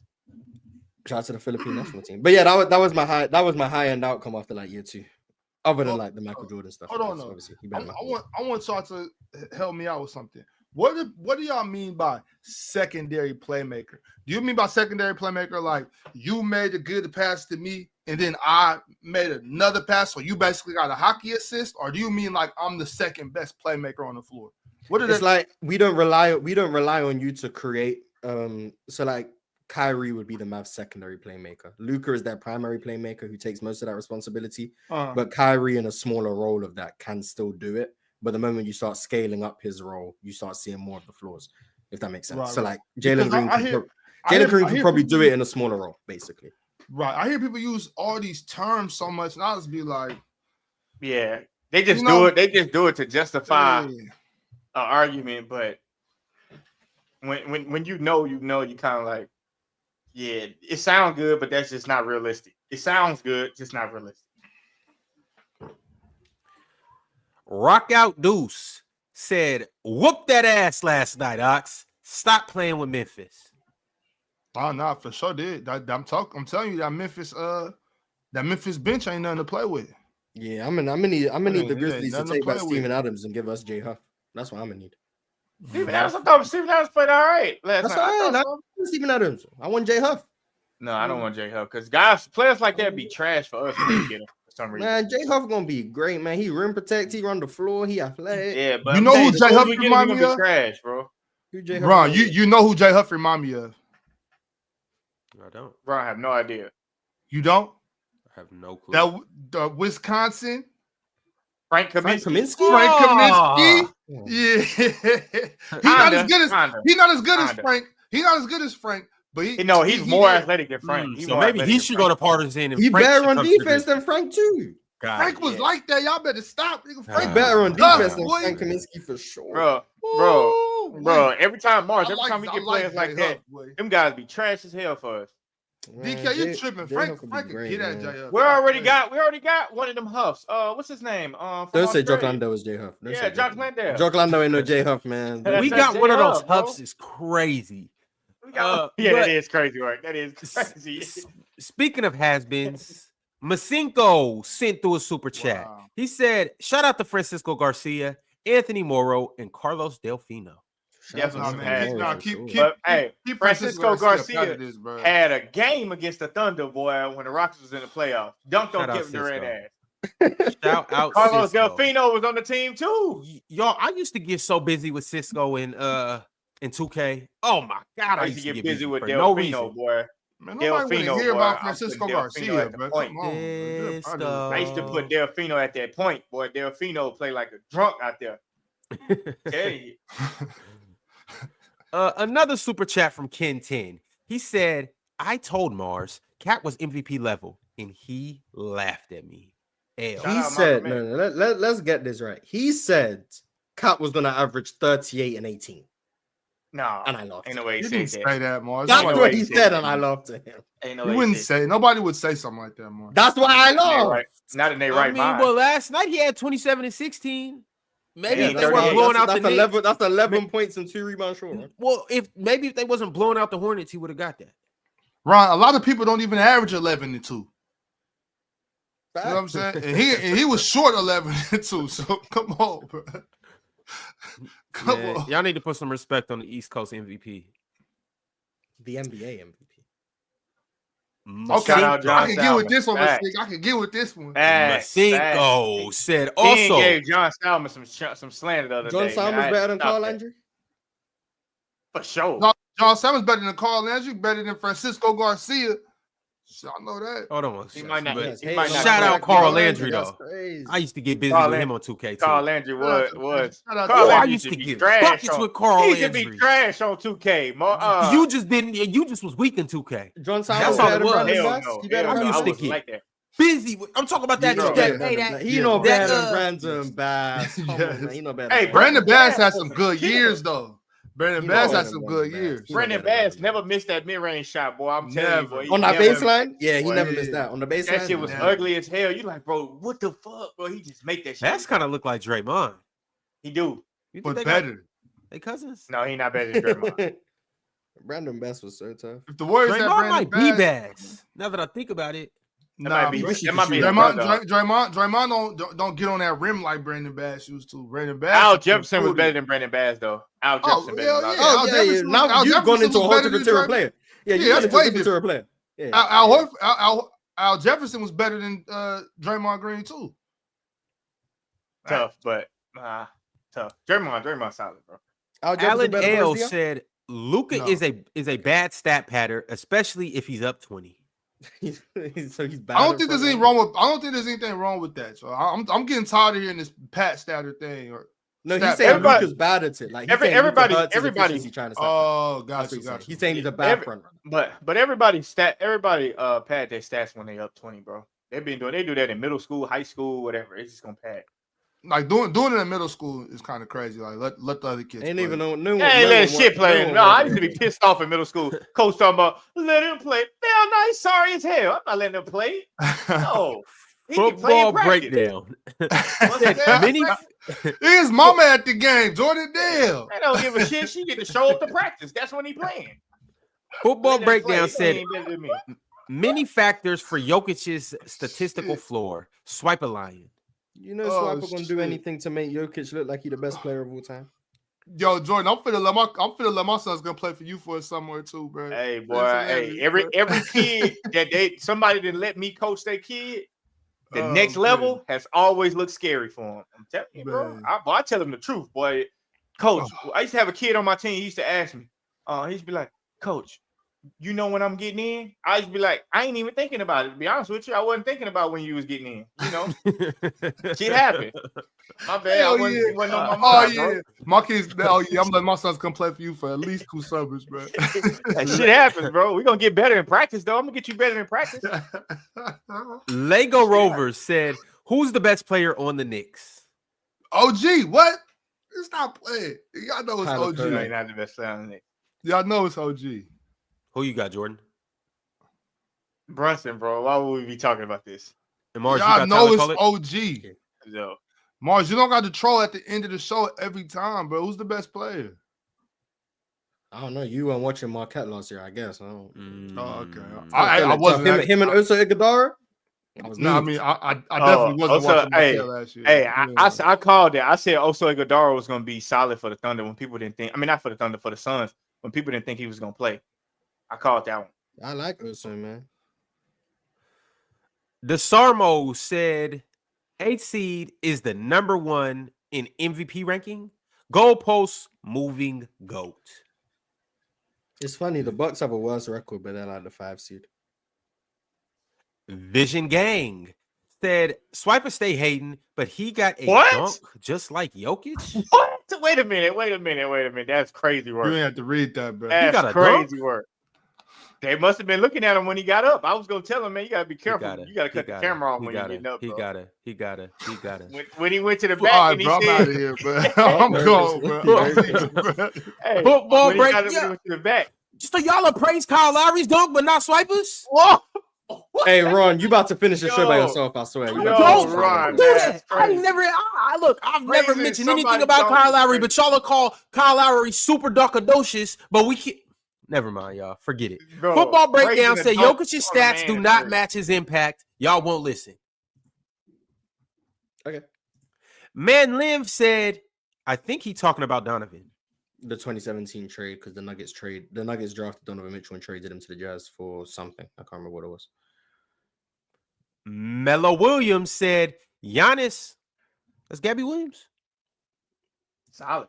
It is Gabby Williams. Shout out Gabby Williams in her silver medal. And her solid.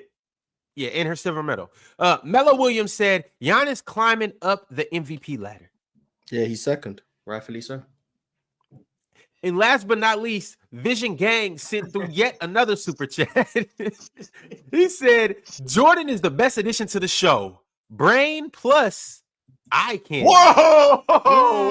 Appreciate you, gang. Appreciate you, gang. Hey, the next one was a little crazy, but I appreciate you, gang.